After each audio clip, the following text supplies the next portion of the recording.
While not all brownfield sites are appropriate for all uses, we should be looking for opportunities to accomplish the compatible goals of siting crucial infrastructure that is a good fit for a particular location and encouraging remediation and reuse of idle or underutilized properties. To that end, we plan to discuss 4 bills.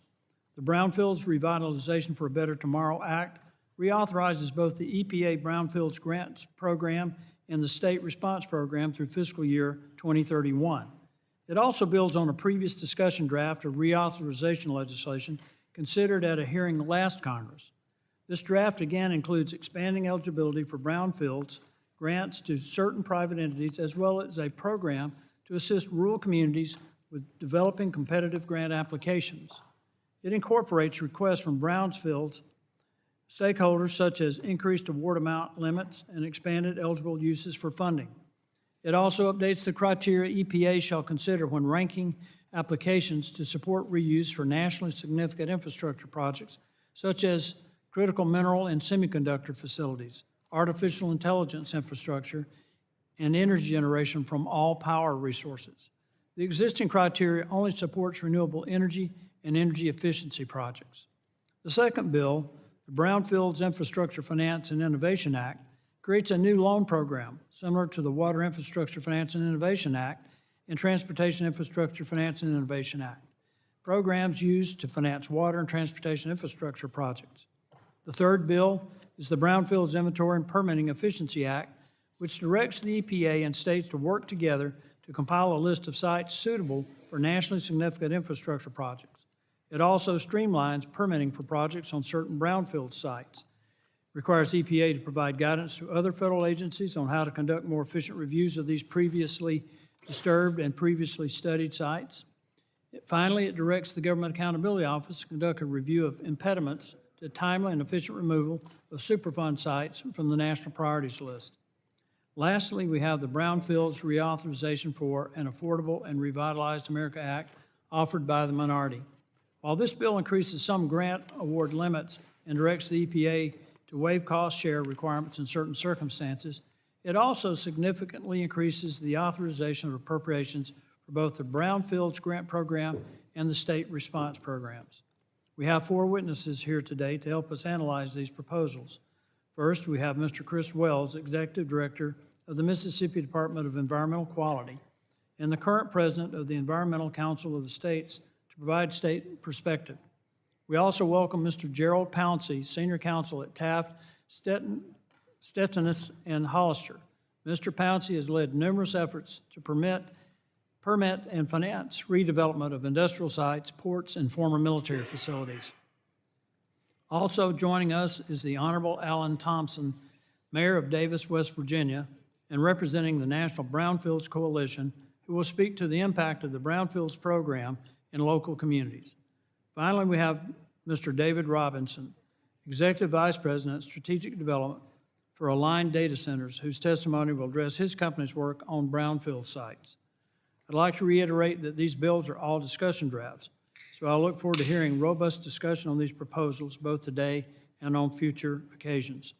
Thank you. The chair now recognizes the ranking member of the subcommittee, the gentleman from New York, for 5 minutes for an opening statement. Thank you, Mr. Chair. EPA's Brownfields program has a long history of bipartisan support, in large part because it has proven to be so successful. More than 42,000 sites have been revitalized, enabling blighted properties to be put back into productive use, increasing property values and local tax revenue, preserving green fields, and creating jobs.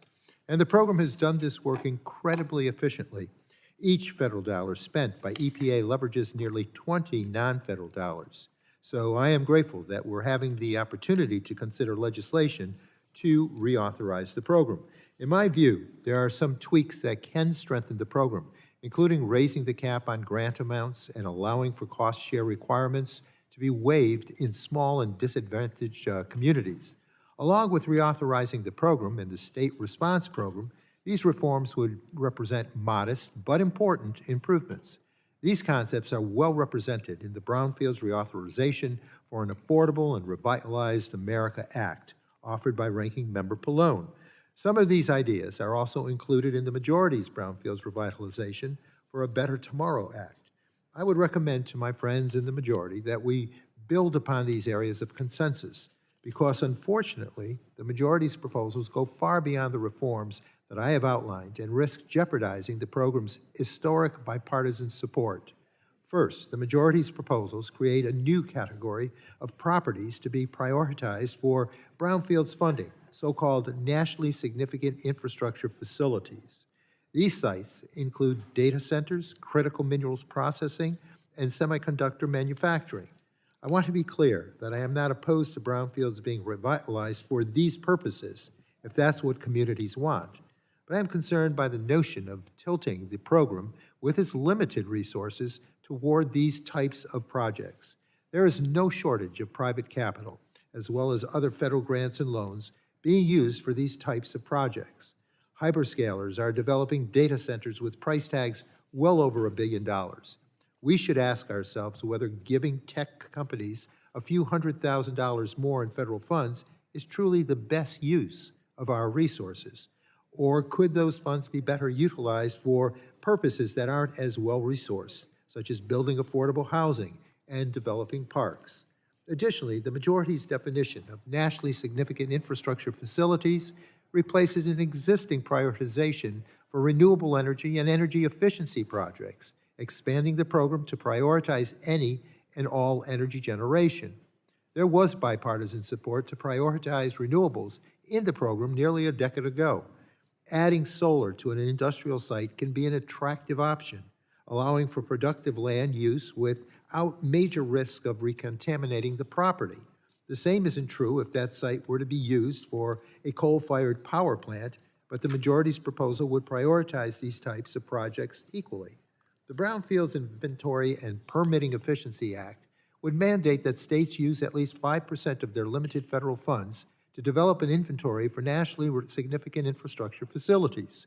I have no problem if states want to spend their money this way, but it makes no sense to force them to do so, especially if they would rather use those dollars to fund remediation activities. This bill also provides a NEPA exemption for nationally significant infrastructure projects. This is a complete non-starter. A site receiving a couple $100,000 in brownfields money in no way justifies that site being completely exempted from the NEPA process. That is policy-making far beyond the scope of a brownfields reauthorization effort.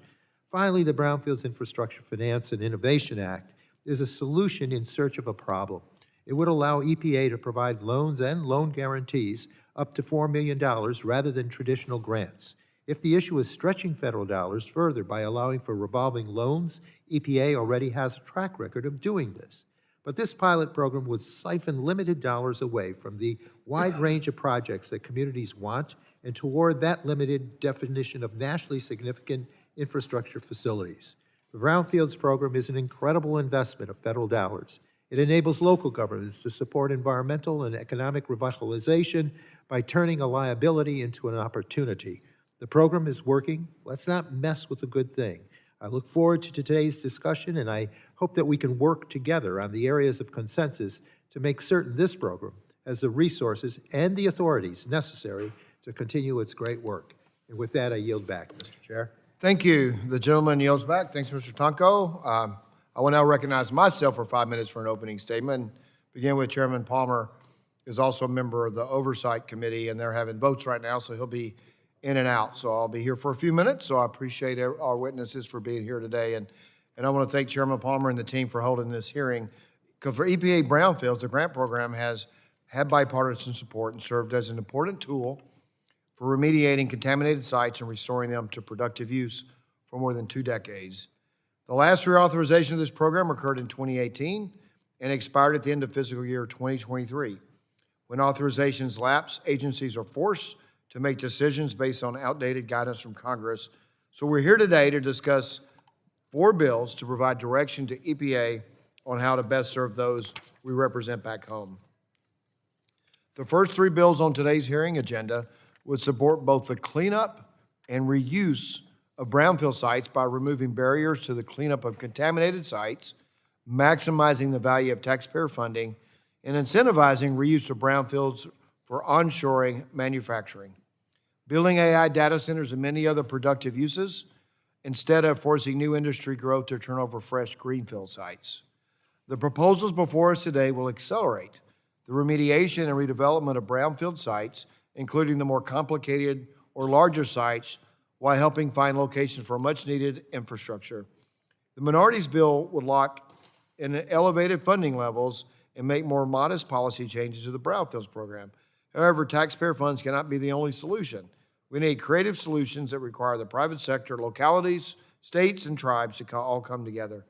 I'm confident we can deliver more innovative solutions to this Congress if everyone is willing to come to the table.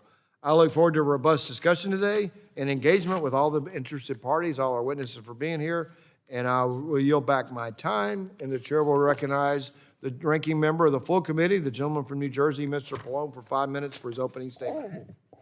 Thank you, Chairman Guthrie.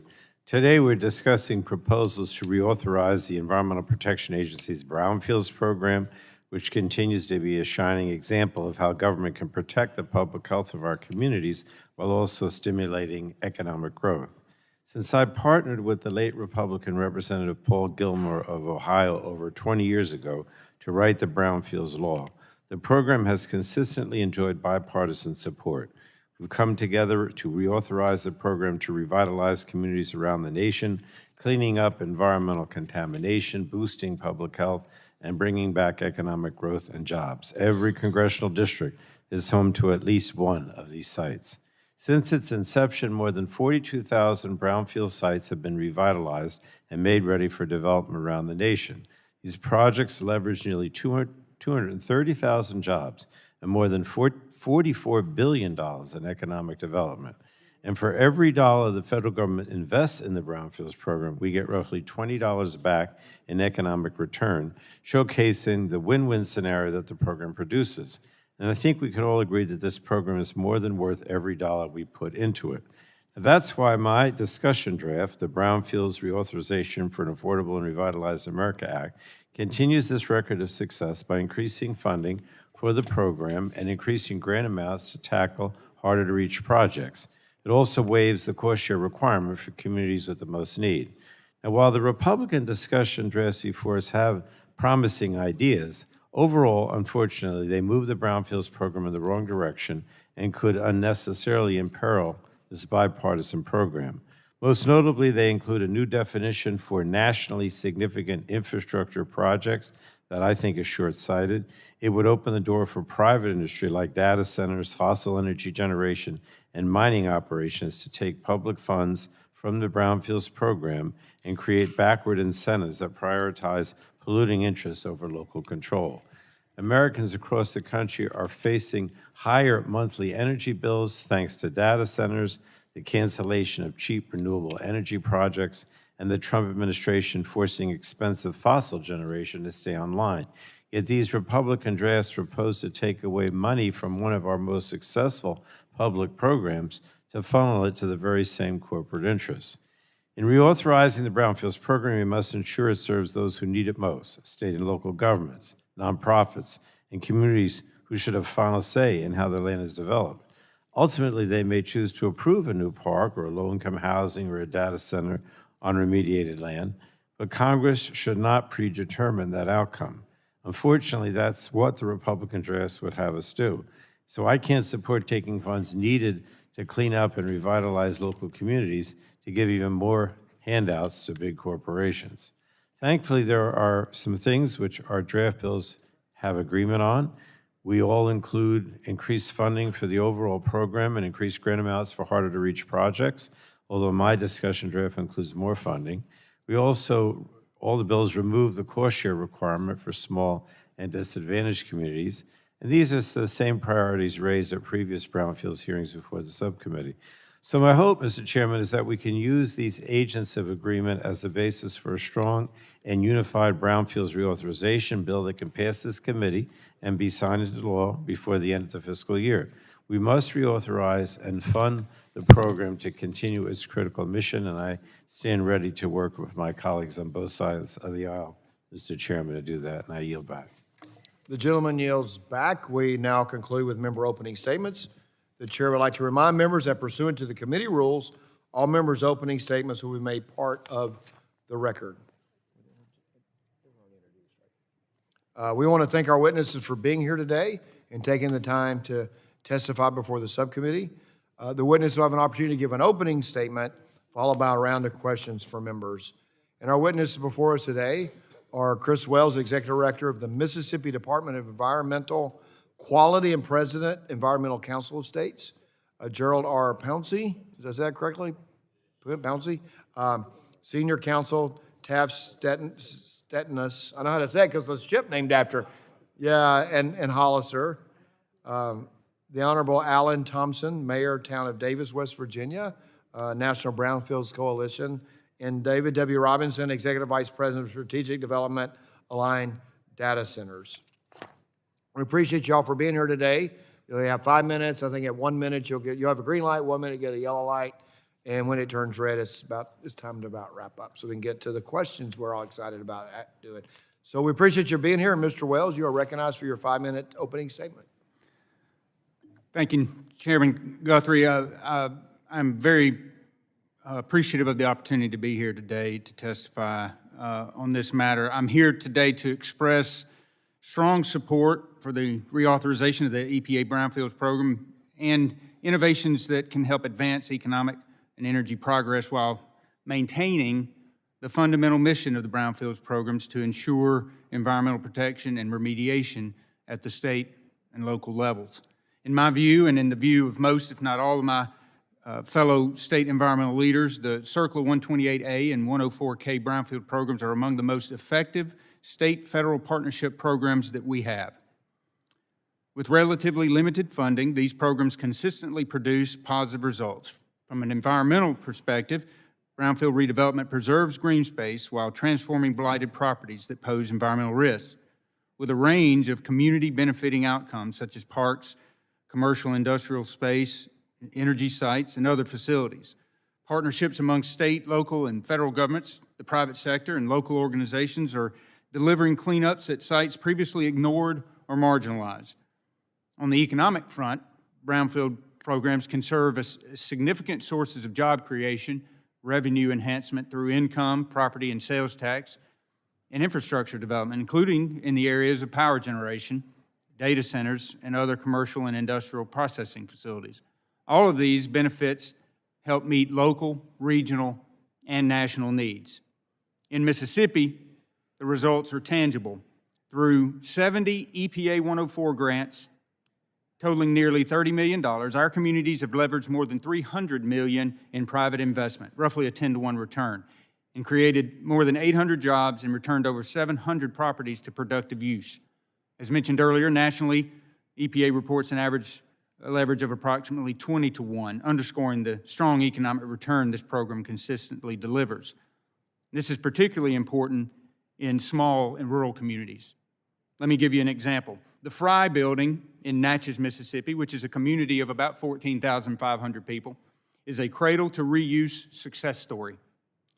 Federal assessment, cleanup, and revolving loan fund assistance is helping Natchez turn a long-vacant building into infrastructure to support the redevelopment of the historic Eola Hotel, expected to create approximately 75 jobs and generate over $30 million in private investment.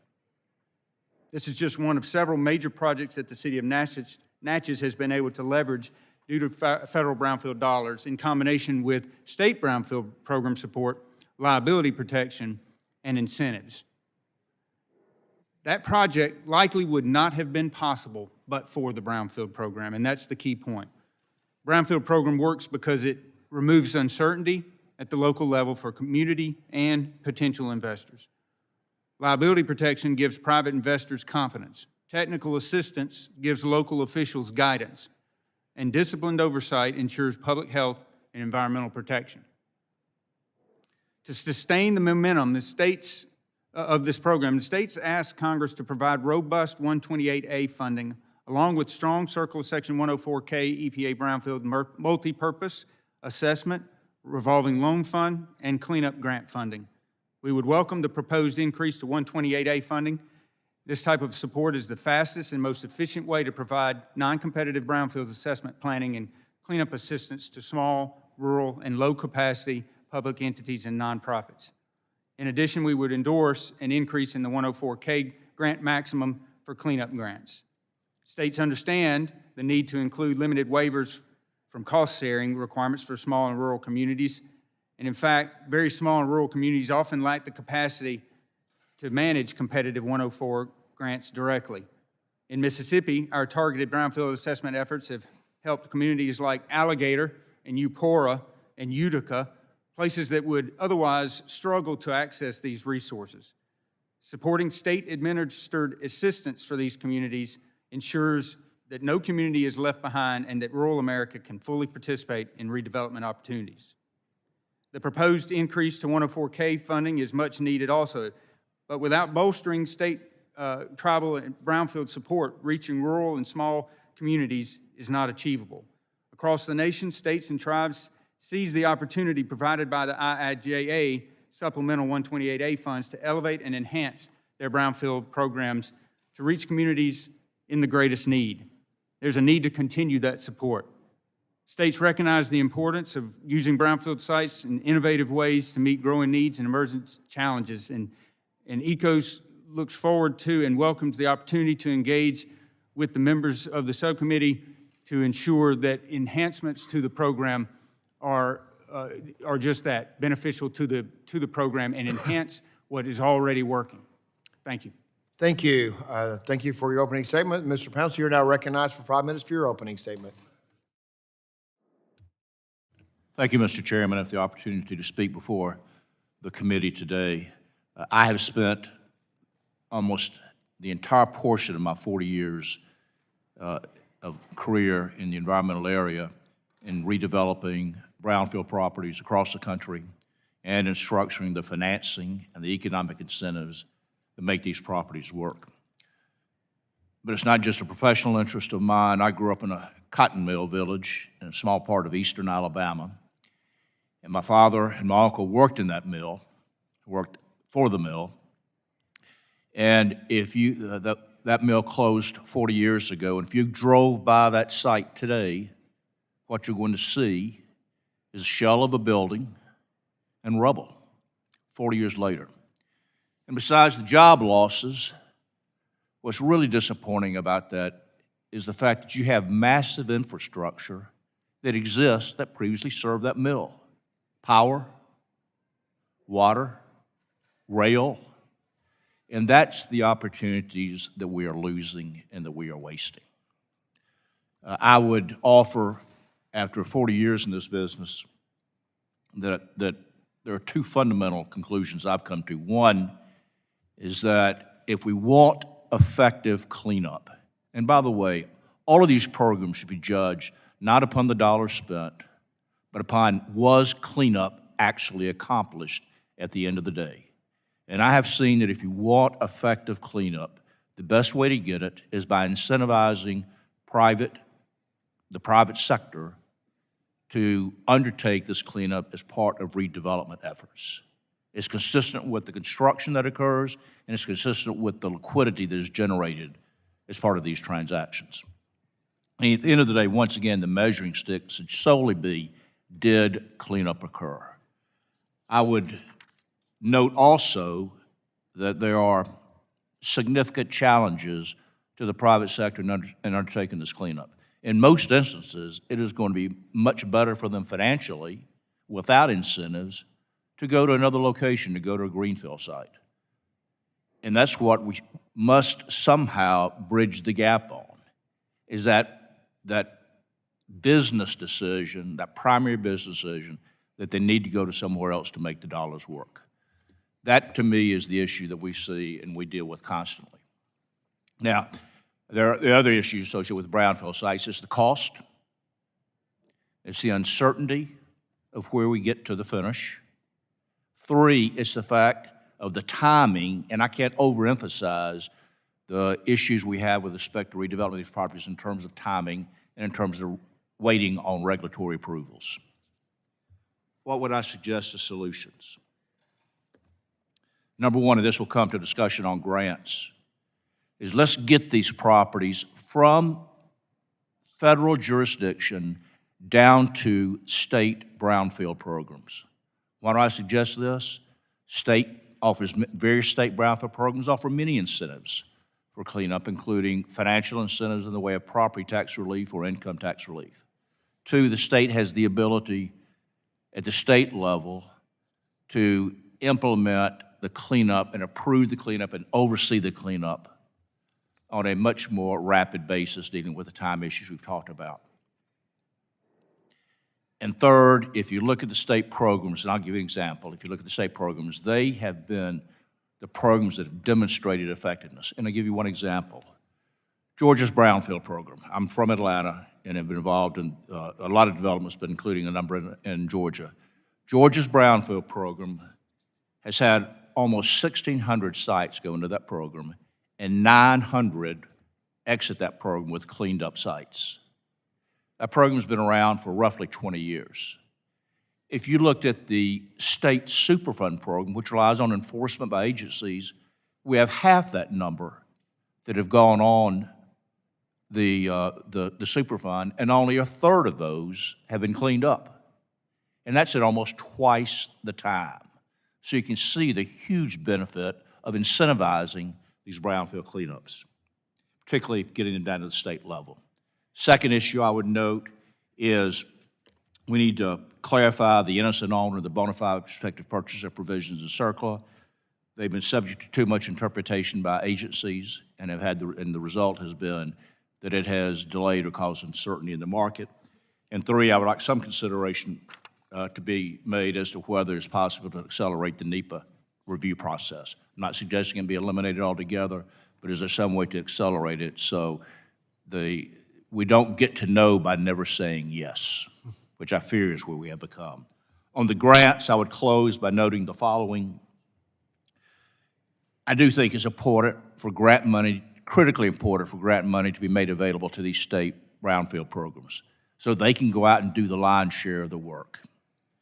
I would also note that we should be focused on programs that are at or near shovel-ready, because once again, the measure should be, is cleanup actually taking place? And I would close with those remarks. Thank you. Thank you. I appreciate that. The chair now recognizes Mayor Thompson. Understand you're beat Navy? I am beat Navy. Beat Navy. I'll give us a fellow grad. So thank you. So Mr. Mayor Thompson, you're recognized for 5 minutes for your opening statement. What class? I was 87. What are you? I was 75. 75. My tech officer was 75. Chairman Guthrie, Ranking Member Tonko, members of the subcommittee, thank you for the opportunity to testify. My name is Dr. Alan Thompson. I'm proudly serving in my third term as mayor of Davis, West Virginia, where I have lived with my wife since retiring from an Army career that began at West Point and concluded in service as a senior executive at the Major General equivalent level. Davis is a town of roughly 800 residents in the Allegheny Highlands, about 3 hours from Washington, D.C., surrounded by Blackwater Falls State Park and the Monongahela National Forest. Tourism and outdoor recreation power our economy. The late Senator Byrd called this region the scenic crown jewel of West Virginia, a description that still holds true. Despite our size, we welcome up to 20,000 visitors each week. Today I speak on behalf of the National Brownfields Coalition with a simple message. The EPA Brownfields program works. It is one of the strongest examples of federalism and public-private partnership, helping communities clean up contaminated properties and return them to productive use, creating jobs, growing local economies, and improving quality of life. We strongly support a clean reauthorization. What we oppose are proposals that would fundamentally alter the program, drain limited resources, and undermine local communities. In Davis, we have seen this program's success. An abandoned contaminated gas station on our main street was transformed with EPA brownfield support into a thriving business that generates jobs and tax revenue. That's exactly what this program was designed to do. At the same time, we face a very different proposal, a private LLC seeking to build a 1,600 megawatt power plant in support of a data center complex of up to 10,000 acres just outside our downtown on a brownfield site. This project would fundamentally alter our tourism economy, landscape, public health, and community character. Davis strongly opposes it. The fact is that the brownfield site, because it is a brownfield site, doesn't automatically make the project appropriate. Under the legislative package before you, such a project could be labeled nationally significant infrastructure facility. It would receive priority access to EPA brownfield funds and be exempt from review under the National Environmental Protection Act, NEPA, therefore eliminating meaningful local consent, the prospect that deeply concerns brownfield communities nationwide. The Brownfields program has always been about helping communities, not subsidizing billion-dollar industrial ventures. Meanwhile, funding is projected to drop sharply from nearly $350 million annually to $98 million when the Infrastructure Investment and Jobs Act support ends in 2026. There are an estimated 450,000 brownfield sites nationwide, and with fewer than one-half of the grant applications funded, the program is already oversubscribed. We should not allow private LLCs to compete directly with small towns, cities, states, and nonprofits for scarce dollars. The current proposal would create three major problems. First, making private for-profit LLCs eligible for direct grants, diverting funds from local governments and nonprofits. Second, granting preferential treatment and NEPA exemptions for heavy industrial use, thus removing an essential safeguard that ensures community input. And finally, creating a duplicative financing structure that would concentrate funds in the handful of very large projects. These changes are unnecessary. The existing framework already supports public-private collaboration, and revolving loan funds provide low-interest financing to private developers. The structure works. What we need now is stability and certainty. The National Brownfield Coalition supports a clean reauthorization that authorizes robust funding, up to $450 million annually, raises per-grant caps for assessment, cleanup, and multipurpose grants, provides flexibility for support in rural communities, including potential match waivers, strengthens state programs, and removes the arbitrary 5% administrative cost cap for brownfield guarantees. What we support reinstating the brownfield tax incentive, which previously helped drive private cleanup investment nationwide. Let me close with this. We all support infrastructure, energy independence, and innovation, but heavy industry can thrive without diverting brownfields funding, sidelining states, or overriding local voices. The EPA Brownfield program is not broken. Please do not fix it in a way that breaks it. On behalf of the National Brownfields Coalition and the people of Davis, I thank you and look forward to your questions. Thank you, Mr. Thompson. Mr. Robinson, you are now recognized for your 5 minutes. Thank you, Chairman Palmer, Ranking Member Tonko, Chairman Guthrie, Ranking Member Pallone, and the members of the committee and the subcommittee. Thank you for the opportunity to speak with you today. I am Dave Robinson, EVP of Aligned Data Centers. Aligned is an industry-leading provider of innovative, sustainable, and adaptive digital infrastructure, powering the world's most complex and demanding work and cloud and AI workloads. To date, Aligned is investing over $45 billion in its 57 U.S. data centers in 9 states, and currently has over 1,000 employees globally. We will need to invest tens of billions of additional dollars and more than double our headcount. I'm here today to share what Aligned has done to reclaim remnants of America's past and optimize them as we build America's future economy. We're admittedly biased, but firmly believe that data centers provide an ideal opportunity in leveraging and repurposing brownfield sites to grow investment, jobs, tax revenues, and supply chain ecosystems. Right now, our nation is racing to deploy the infrastructure required to lead the world in artificial intelligence and cloud computing. This is not just a technological race, it's a critical national security imperative. But we face a choice on where we build. At Aligned, we believe that one of the most effective solutions is to revitalize and repurpose our nation's dormant industrial sites. Where possible, we prioritize the redevelopment of brownfields and transform these properties into high-value community assets, bringing them back into productive, sustainable use. The reality of acquiring these brownfield sites is that they're rarely turnkey. Any reuse requires comprehensive environmental remediation to protect our employees, contractors, and customers who will be at those sites, while also benefiting the surrounding community by removing existing risks. We abate these legacy hazards and restore the property to a safe standard. We're a firm believer in the power of public and private partnerships and believe the federal government has an important role to play in encouraging and incentivizing redevelopment of brownfield sites through these programs that remove regulatory barriers and accelerate permitting and other regulatory processes. These industrial sites often possess exactly what the digital economy requires: substantial land area, robust existing utility infrastructure, and favorable industrial zoning. By maximizing these legacy assets, we not only expedite the deployment of critical computing infrastructure, but we do so while improving local environmental conditions. We believe that data centers are among the best developments for communities. Not only do they bring significant capital investment and jobs into communities, they can provide outsized local tax revenues without corresponding burdens on police and fire services, local schools, or roads that other large-scale projects might present. Some examples of what Aligned is doing to put this into practice. In Perkins Township, Ohio, which is in Erie County, Aligned is breathing new life into a shuttered manufacturing plant, a cornerstone of America's bearing production for nearly 70 years at the time of its closing. In its place, we're constructing a state-of-the-art digital campus, anchoring the greater Sandusky regional economy for a new era of tech progress. Local leaders share that this revitalization has become a powerful symbol of civic pride.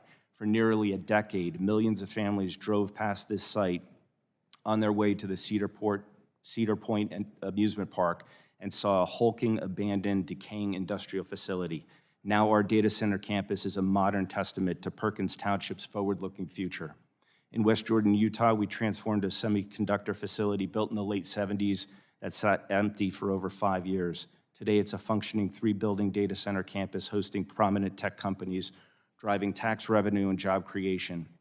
In Frederick, Maryland, the former East Alcoa aluminum manufacturing site is getting a second life, bringing stable tax revenue and high-paying jobs, but also investments in robust fiber connectivity.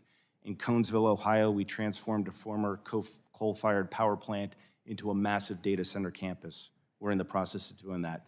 Beyond comprehensive environmental remediation, our reuse strategy also reduces the strain on local watersheds.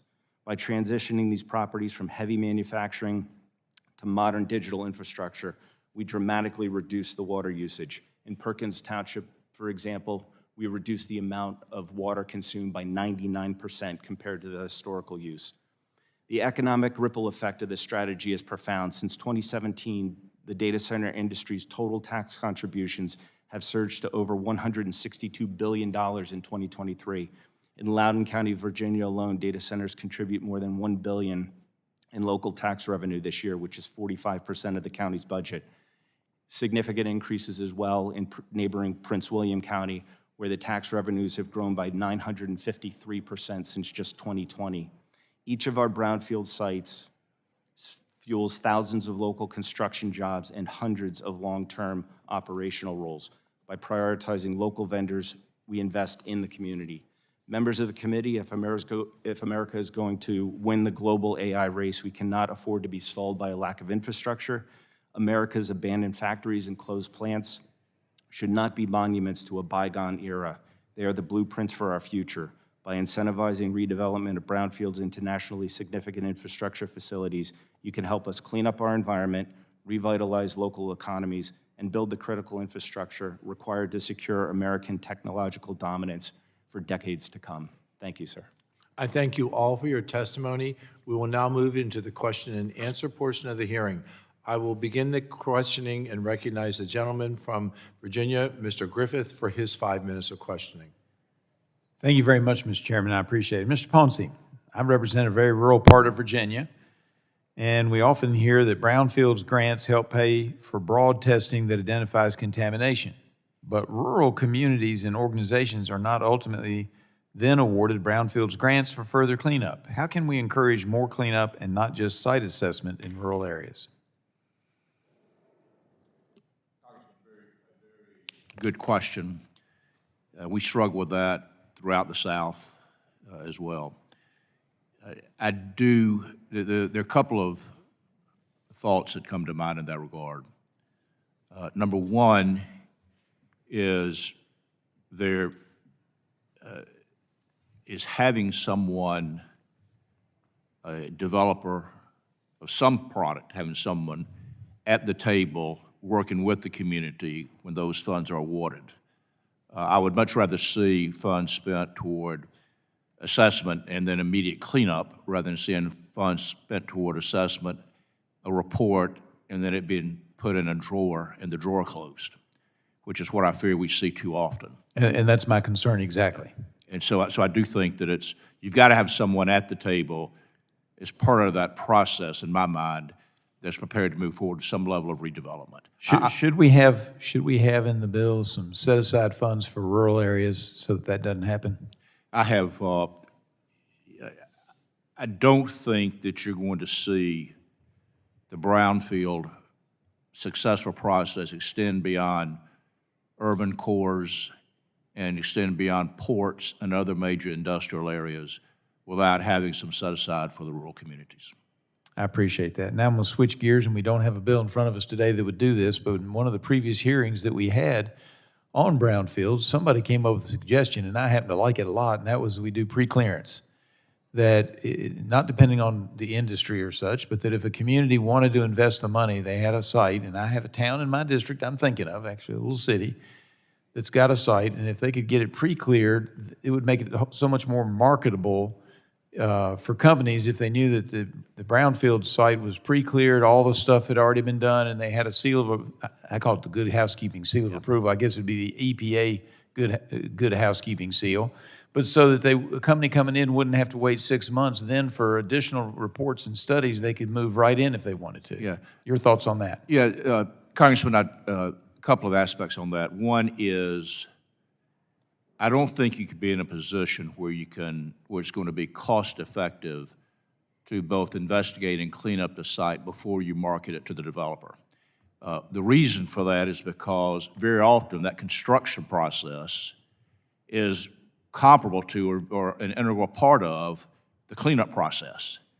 And so it's much more cost-effective for that developer and for the community and for the grant itself if you're able to, if you do the testing, you've had input into the testing because that's going to be consistent with what your structure is going to be, and then you're able to take that testing and implement the cleanup as part of the redevelopment itself. And that's what I think is a little bit of the hurdle there to trying to pre-clear these rural sites and then bring the developer in. The successful rural development we have done, and candidly, that includes some data centers, which have been in those instances where we had some level of testing done, but we went in and helped orchestrate the testing in terms of how it would fit the development that was occurring, and then we were able to integrate the development into the cleanup.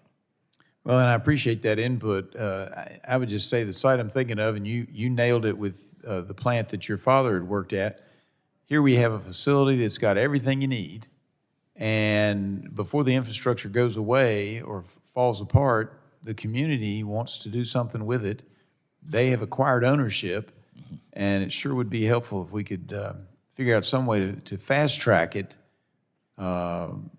if we could. So any ideas that you have after this hearing, please don't hesitate to let me know. I would greatly appreciate it. I certainly will, Congressman. And with that, Mr. Chairman, I yield back.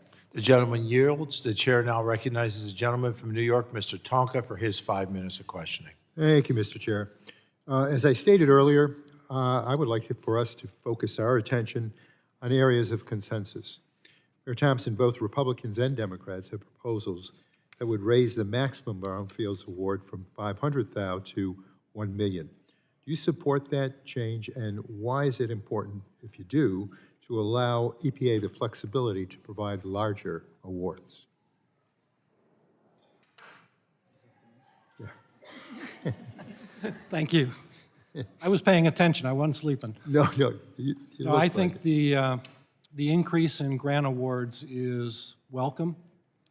There are projects that right now could use more funding to be able to be done, and that would allow more brownfields facilities and sites to be addressed and taken care of so that they can be put back into service and be productive in terms of revenue and job creation.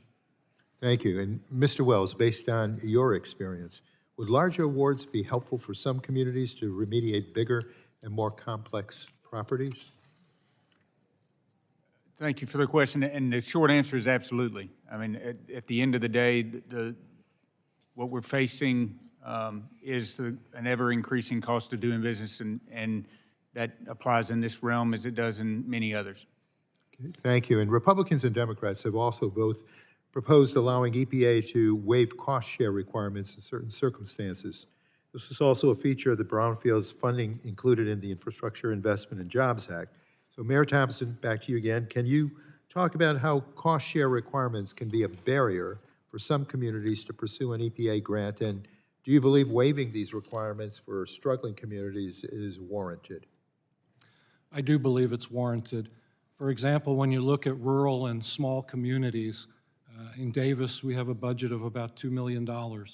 We have to provide water, we have to provide sanitary sewer, public works, we have to buy equipment and replace assets.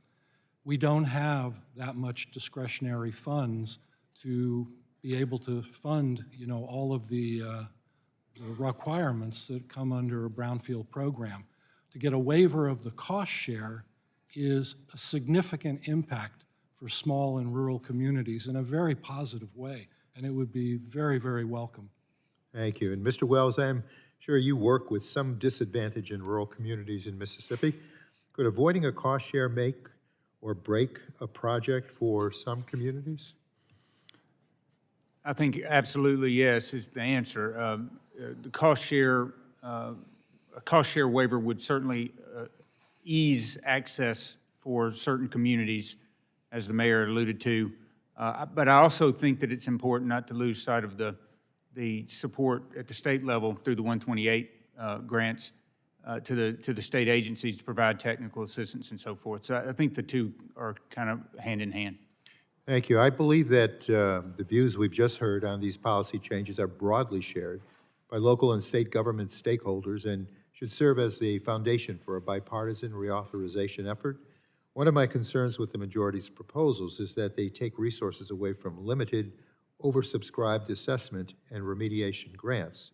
This includes the Brownfields Infrastructure Finance and Innovation Act, which would provide opportunities for loans at the expense of providing grants to more communities. Those loans would be focused on data centers, critical mineral processing, and semiconductors manufacturing. Local governments and the people they represent should have a say in the types of economic development projects in their given communities. So, Mayor Thompson, how do you feel about more dollars being directed to these types of projects in the form of loans at the expense of grants going to a wider range of projects that a community may be interested in developing, such as affordable housing? We very much want to see that the dollars in the Brownfield program stay in the entities that are qualified for those programs today. I think to make more organizations or public businesses eligible for Brownfields funding dilutes the resources that are available, and it hampers local and public sector entities from being able to compete. So there is a revolving loan program, and it's working, but it needs more dollars and more resources put into it so that it can be more effective as a revolving fund. Right now, it's very limited. It's worked. It needs more resourcing, and I think it would do a great job if you can do that. I thank you for that. I see my time has expired, so I thank you, and Mr. Chair, yield back. The ranking member yields. I will continue the questioning and recognize myself for 5 minutes. As we've held hearings as Congress to examine how policy can help spur economic growth while balancing environmental protection needs, it's become incredibly clear that federal investment works best when used to leverage local resources and development interests. Development of brownfields is a prime example of this dynamic. These sites would be ripe for redevelopment if not for the additional challenges represented by the potential presence of hazardous substances. This makes the reuse of these brownfields more difficult and resource-intensive, an additional burden to development that is especially difficult for under-resourced areas like those that I represent. When a community is interested in turning a brownfield site from an abandoned or underutilized property into viable economic engine, the EPA's Brownfields program can help lessen that burden and provide the initial push needed for private investment to take interest. Mr. Pouncey, you discussed the importance of private-public partnership in your written testimony. How do you usually come about, and how could the EPA's Brownfields program better support these public-private partnerships? Most of these public-private partnerships are with a local development authority and a developer, some developer who's looking to come in and bring business or industry into that area. And that may be as a result of the Economic Development Authority approaching them for that, to bring this investment in. And the Economic Development Authority may have located a site or a group of sites that is then pitched to the developer, and the developers agreed to move forward with those. Those sites may be impacted, often they are, and the approach in that instance would be, and it can either be, were there to be some amendments, it could either be a joint application by the private developer and the public entity to get this money so that it can be used for cleanup, to allow that project to go forward, or in some instances, it can be a grant that is made to the public entity, the development authority. Currently, that would be the structure, and then we reach an agreement regarding who then implements the cleanup. Mr. Pouncey, how could the focus in the Brownfield Inventory and Permitting Efficiency Act on identifying brownfield sites be ideal for reuse for a nationally significant infrastructure? How could that help with encouraging the private sector that you just mentioned to have that investment in former industrial areas in the large brownfield sites that you mentioned in your testimony? Right, all right. I could point to two things there which are absolutely critical.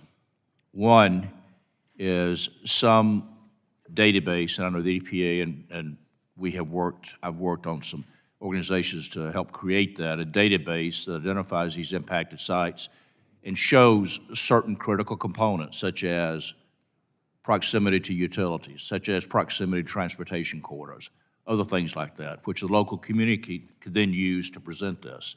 So I think that's one way to accomplish that, is this database or list.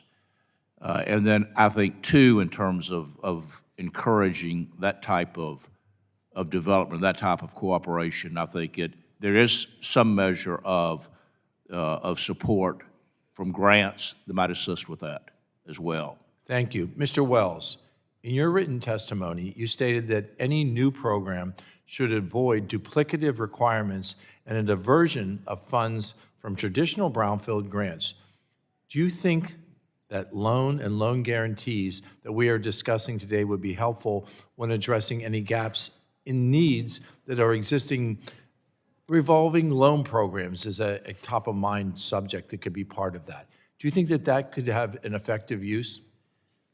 I think that revolving loan fund programs have been proven to be successful in other settings. I think it can work here. I think the concern from the state regulator standpoint is the existing program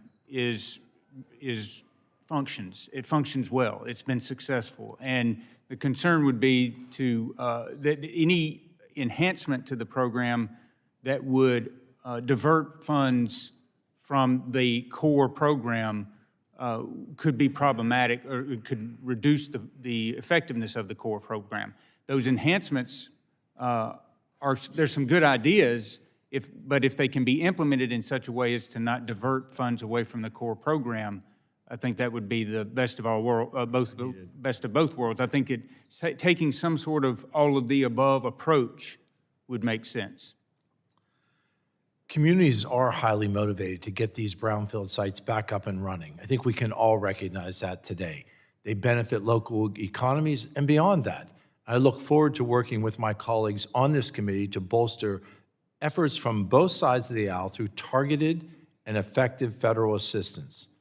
Thank you, and I yield back. I now recognize the ranking member of the entire committee, Mr. Pallone, for his 5 minutes of questioning.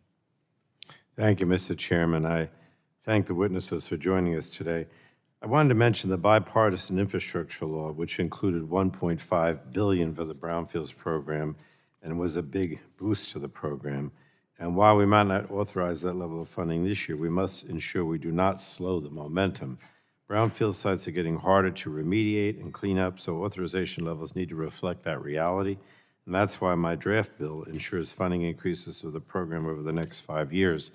Now, I wanted to go to Mayor Thompson and Mr. Wells. From your perspective, how important is it for Congress to reauthorize the Brownfields program with robust funding, especially for the planning of important projects that are in the pipeline?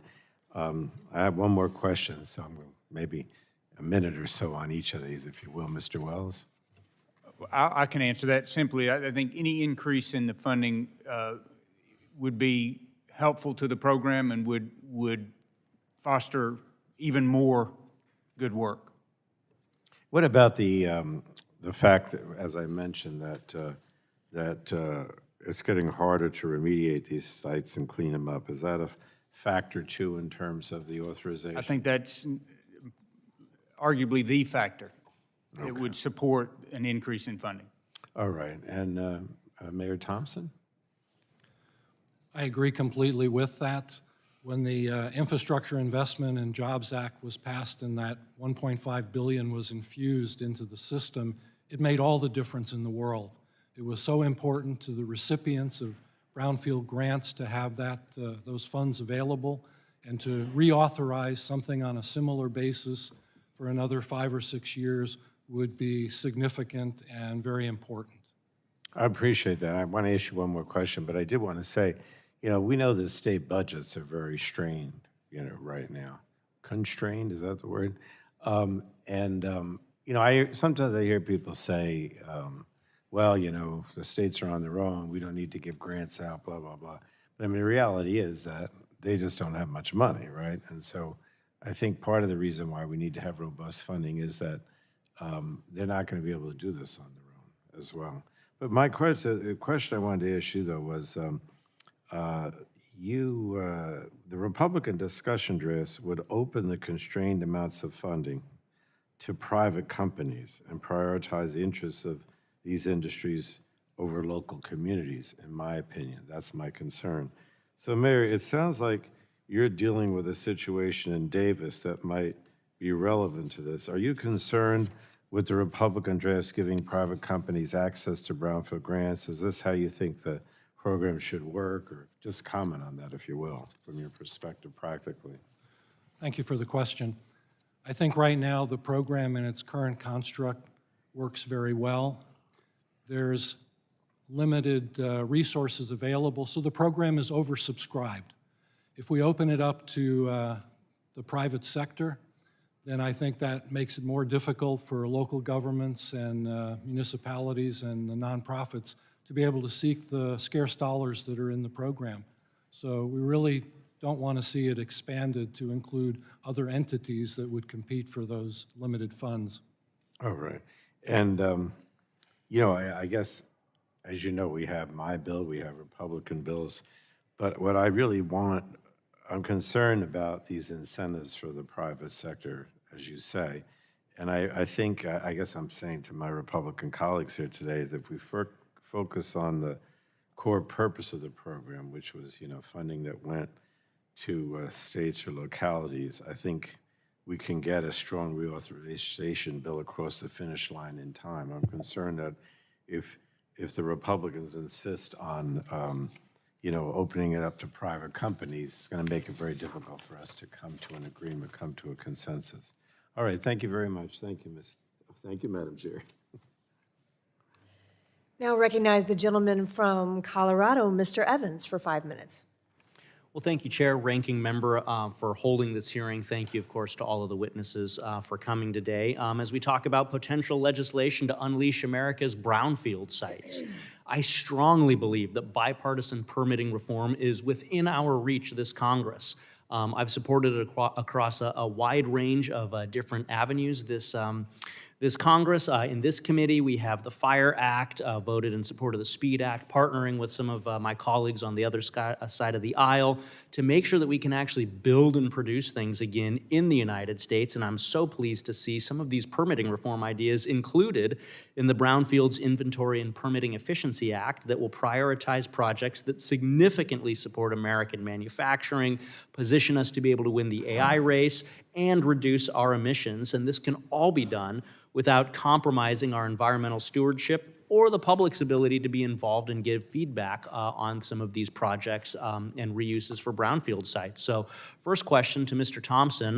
Mayor Thompson, would you be able to share just how some of these measures that we're discussing today would encourage siting projects in areas that will minimize environmental impact and maximize economic benefit, places like brownfield sites?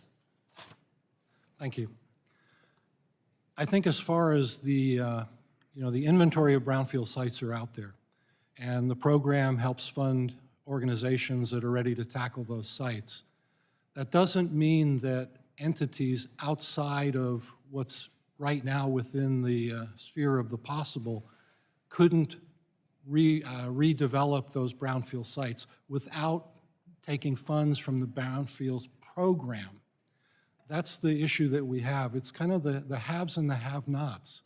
When you're talking about building a data center complex of $2, $3, $4 billion, that's significant money. But as far as when you're competing with entities that are down in the millions of dollars level, there's no comparison. For us, it's all or nothing. We can't do it without the brownfield program. But a data center complex, a power plant, those entities, they can build those with the existing resources that they themselves already have. So we really don't. That makes perfect sense. Limited resources, how do we make sure that this is available to a wide range of folks in the community to be able to serve that community's interests and also be able to responsibly use those sites? I worked for municipal government for 10 years. I got to be the guy that got assigned to go read all of the land development code. I was a cop. But I had to go read all the land development code and figure out how we could do some of the urban renewal and revitalize some of these areas. And that's critically important to me and my district. I represent North Denver suburbs in the northern Colorado area with a lot of traditional industrial hubs along I-25. We've got a lot of brownfield sites scattered through the region. And so my next question will be to Mr. Pouncey. Just want to hear your thoughts as we talk about making these programs more efficient, more accessible, so that more people, as the mayor was talking about, more people can access these. Would being able to incorporate previous environmental assessments or reviews or other information gathered into the current permitting process for redevelopments, would that help to make these funds in this program more accessible to medium and smaller sized users?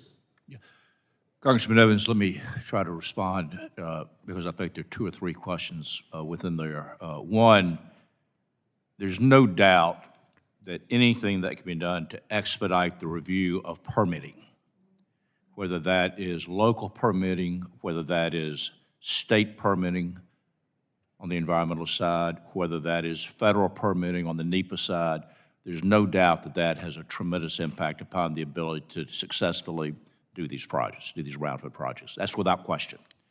And the biggest enemy on these projects, as I mentioned earlier, sometimes we get to no because no one ever says yes. And I've seen that time and time and time again. The one comment I might make that is contrary to some of the other testimony here is I look at smaller towns and I look at whether a developer is willing to invest in redevelopment in these smaller areas, these less populated areas. The due diligence cost for me to do a smaller development on a brownfield in a smaller town are often prohibitive. I'm spending 5 or 10 times as much money on due diligence as I would spend if it's a greenfield site. And at the end of the day, we should measure all of this by, are we getting more cleanups accomplished? And so I think that's one instance in which I could see funds being available to the private side, where that then gives them the ability to conduct the due diligence associated with a development in a smaller town, where I could see that has some benefits. Thank you so much. We're out of time. Yield back. Now recognize the gentleman from New Jersey, Mr. Menendez, for 5 minutes. Thank you, Chairwoman. The EPA's Brownfields program drives economic development while protecting families from toxic contamination. A great example of this in my district is Groundwork Elizabeth, which will use $500,000 in Brownfields funding to train the next generation of our environmental workforce. Across New Jersey, these investments have transformed contaminated properties into parks and other projects that benefit our communities. Unfortunately, the Republican Brownfields reauthorization bills would undermine this important work by allowing polluting industries, including fossil fuel power plants and big tech data centers, to access these limited federal funds. I believe that this committee has work to do to support artificial intelligence and invest in our nation's future, but growth requires sensible guardrails. EPA's Brownfields program exists to support community revitalization, not to further subsidize the fossil fuel industry or provide handouts to AI data centers that are driving up utility bills for our constituents. These Republican proposals would prioritize energy generation facilities that could burn coal, oil, and gas for brownfields funding while completely removing the current criteria for clean energy projects. Mayor Thompson, would you agree that prioritizing these energy and pollution intensive facilities could have negative effects on the communities living near brownfield sites? I agree completely. Within the town of Davis, we have a proposed power plant that's going to burn natural gas and diesel fuel, and that's going to power a data center complex. And in the haste of trying to permit that facility, steps were excluded from the process to ensure safety of the people that live in close proximity to that plant. We had a study done by Harvard and MIT to look at the effects of the dispersion modeling, and it came back and it said 1 or 2 people might die every year. 5 or 6 people would develop asthma that didn't have it previously. And the cost of medical situations would be anywhere from $19 to $35 million a year. So we really need some protection.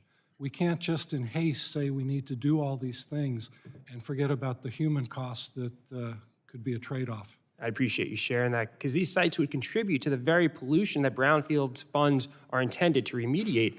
In addition to propping up fossil fuels, these Republican bills would also allow data centers to access brownfields funding. But our friends and neighbors have legitimate concerns about data centers' impacts on our air quality and drinking water. In Mississippi, 27 gas turbines help power Elon Musk's XAI data center, worsening air quality in the surrounding community. And we're also seeing reports that raise alarms about data centers' overall impacts on our water supply. Mayor Thompson, in your experience, would you agree that building more data centers with brownfields funds could worsen environmental burdens on our communities, including increasing air pollution and impacting our water supply? Just yes or no, if you don't mind. Yes, I think it would be detrimental. I appreciate that. To help our communities fully understand the environmental impacts of data centers, I introduced the Data Center Transparency Act, which would bring greater transparency to the water and energy consumption of data centers, as well as the air pollution they emit. We need to ensure that these facilities do not harm the health of the people that we represent. We've also seen significant concerns about the quality of life issues that data centers create. For example, Mississippi residents describe the noise from the turbines I described earlier as, quote, excruciating. Mayor Thompson, would you agree that building more data centers with brownfields funds could worsen noise pollution and other quality of life concerns in surrounding communities? Just yes or no? Yes, I think it would be, again, disadvantage to the communities. I appreciate it, because we heard earlier from Mr. Robinson about some of the benefits, but there's also an immense number of harm that could be caused. We should not use funds to make quality of life worse or to make our energy dirtier or utility bills more expensive. Yet Republicans are proposing bills to incentivize the development of data centers that drive the energy affordability issue without a real plan to lower energy costs. I'm concerned that directing millions of dollars in federal funds to data centers could make the energy affordability issue worse when all we have is a handshake deal between President Trump and big tech. I can't support a bill that gives more handouts to the very companies driving up energy prices for working families. Companies building data centers can and should provide their own renewable energy and use their own financial resources instead of public funds. My legislation, the PRICE Act, would require data centers to generate the electricity that they consume and do so with 100% renewable energy by 2040. So I'm disappointed that these proposals would deliver more expensive energy, increase pollution, and reduce investment in our communities. I urge my colleagues to return to the table to negotiate a reauthorization that puts our communities first. I yield back. I now recognize the gentlelady from North Dakota, Ms. Fedorchik, for 5 minutes. Thank you, Madam Chair, and thanks to the committee leaders for organizing this great hearing today. Thank you all for sharing your expertise as well. Mayor, I'm intrigued by you. I come from a state of North Dakota, and we have lots of small communities of 800 families, much like what you described as your community. So first I want to know a little bit more about the Brownfield site in your community. What created it? It was created by funds that came from the EPA through the state of West Virginia. But what was there originally? It was originally a gas station that had polluted the soil around it, and it needed to be mitigated. And once that site was cleaned up, it was repurposed, and now it's serving as a brewery. Okay. And we get a lot of benefit from that. So we're very happy with the jobs it's created, the revenue that it's producing for the area, and the fact that we took a site or a facility that was unusable and untenable and made it something productive. And do you, that's a great story. Do you have a data center that's being proposed in your community as well, on a brownfield site? We do. It's a brownfield site. They're proposing to build the gas power plant that I talked about earlier, and then that would power not the grid, but the data center complex that would be built around it. And it's not that we're against data centers per se. What we're against is having the data centers compete for the brownfield funding that's so limited, because, again, the order of magnitude is so different between the two entities. Do you have a permitting process for your data centers that address the noise and the traffic and all the issues that any large industrial development would have on your community? In West Virginia, the situation's a little bit different. There was a legislation passed by the state that basically omits local voice in the process at all.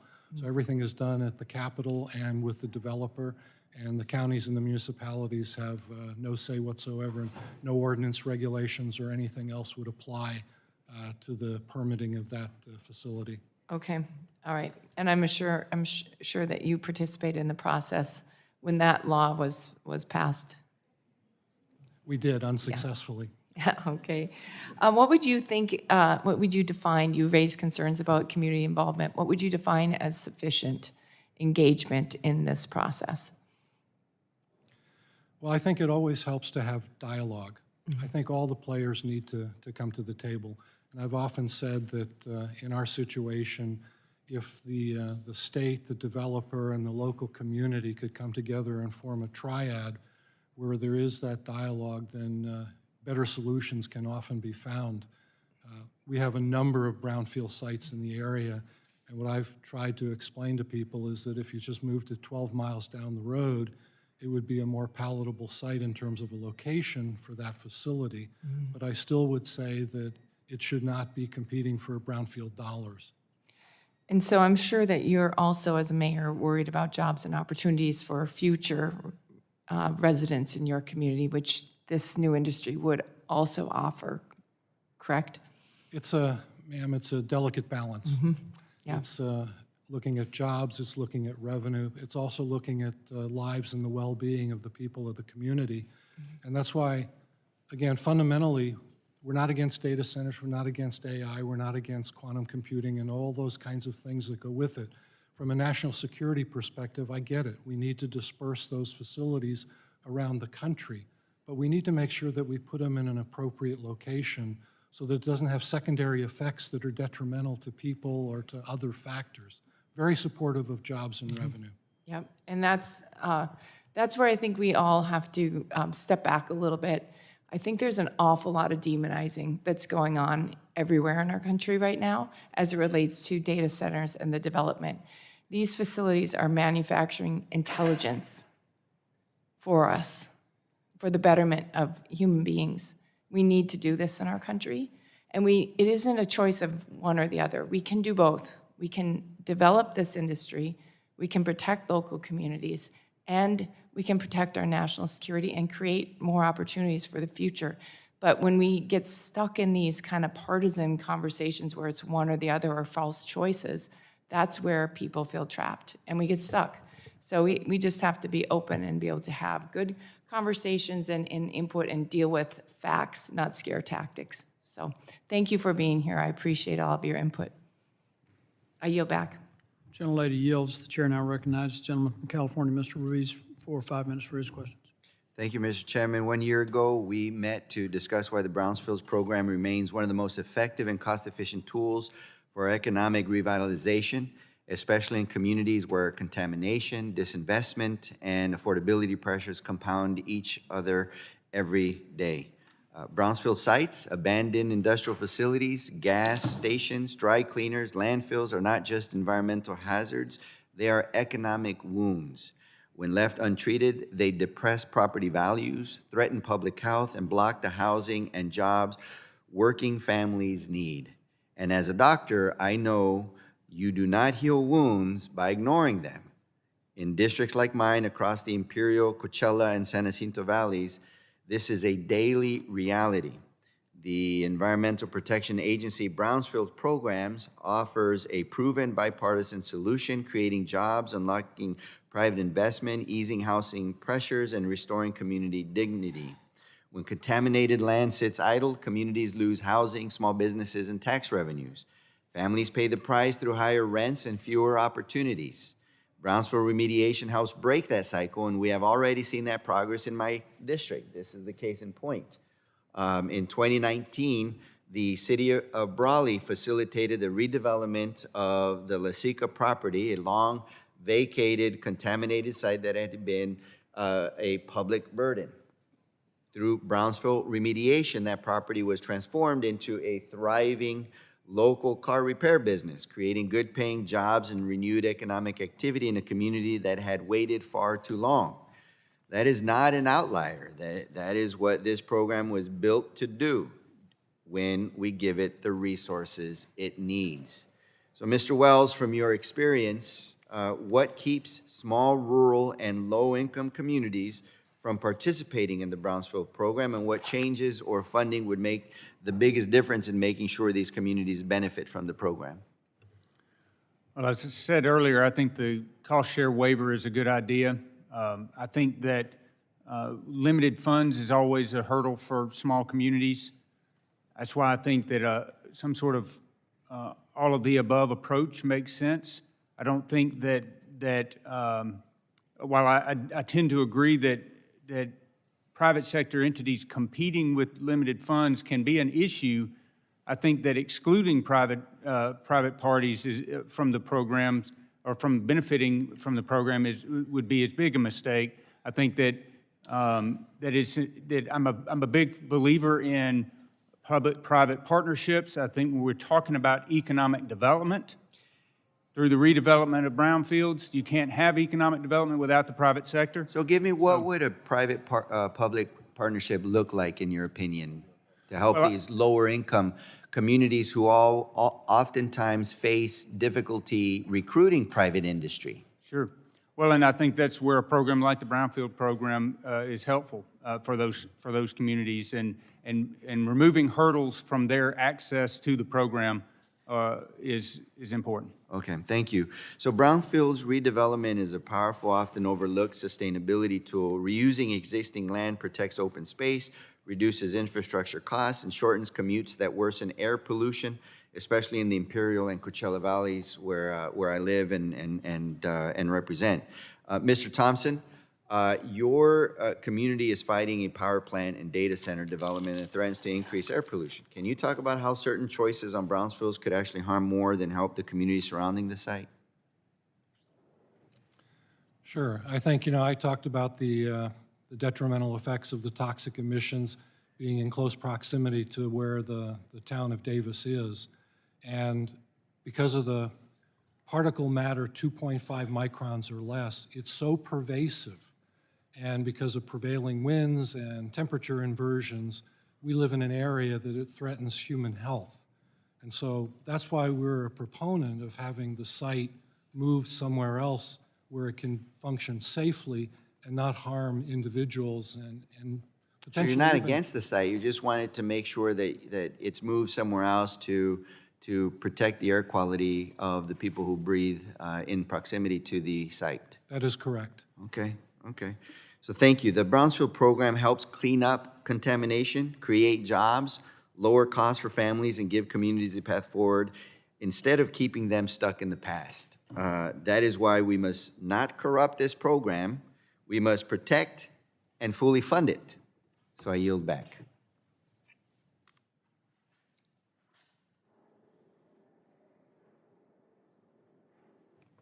Gentleman yields back. The chair now recognizes the gentleman from Kentucky, the chairman of the full committee, Mr. Guthrie, for 5 minutes for his questions. Thank you, appreciate it very much. So in Kentucky, we have an idle aluminum smelting facility that was recently sold to a company looking to place data center on the property. The site transition must be done properly, of course, but I think this is the type of redevelopment brownfield sites we should be encouraging, rather than allowing these sites to remain idle, as Mr. Pouncey said about Alabama, has been there for 40 years empty. Instead of idle, we should reallocate. We should have relocation of innovative new industries. And so this is an area that had a smelter. The smelter decided to shut down. It had transmission lines, has 450 megawatts of power that has been dedicated to the smelter from the user. Now we have a data center that wants to come to town. The community has a 3% utility tax already in place, not because of the data center, and they're probably going to have the wealthiest school system in Kentucky once this data center starts buying power. So there's absolutely proper ways to do this. So Mr. Robinson, how do companies such as Aligned locate ideal sites for potential data centers, and what are some of the challenges with identifying an appropriate location?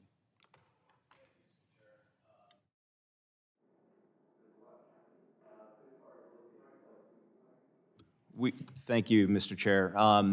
There are a lot of challenges once you locate the site. As far as locating the sites, we've got a team that looks for proper power. It's really the power that drives it, the necessary infrastructure. In my prepared remarks, I also mentioned that those industrial sites for past industrial use are ideal for data center development. It has the infrastructure, the favorable industrial zoning, the power lines, and also usually the land area for data center development. The data centers that Aligned has developed, it was a former semiconductor power plant, semiconductor fabrication plant.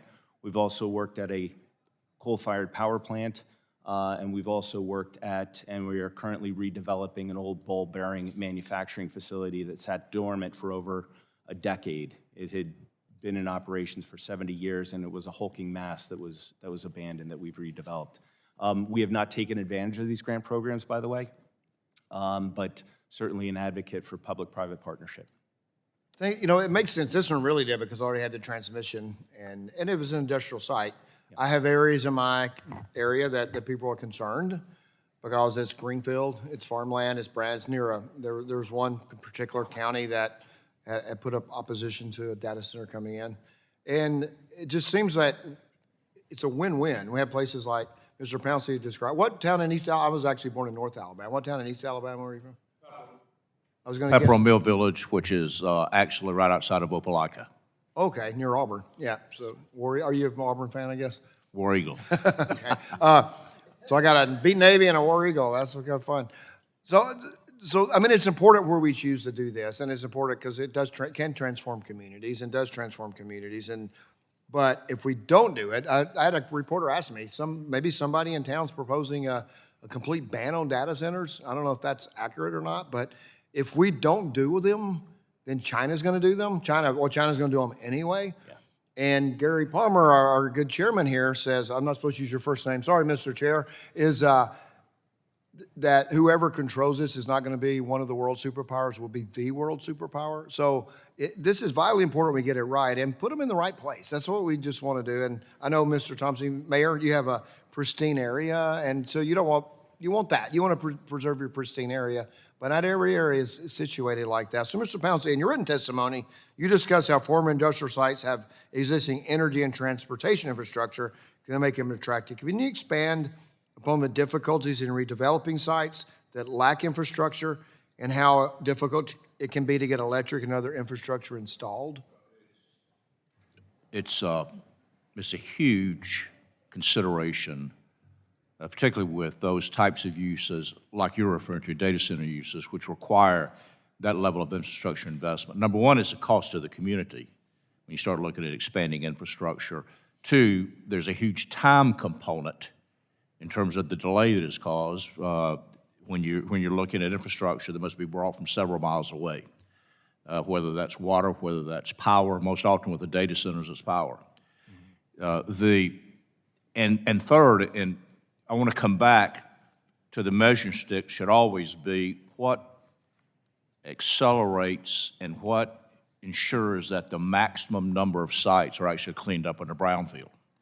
And if you look at sites that already have that infrastructure in place, that provides a huge immediate incentive that supports redevelopment of those sites and correspondingly cleanup of those sites.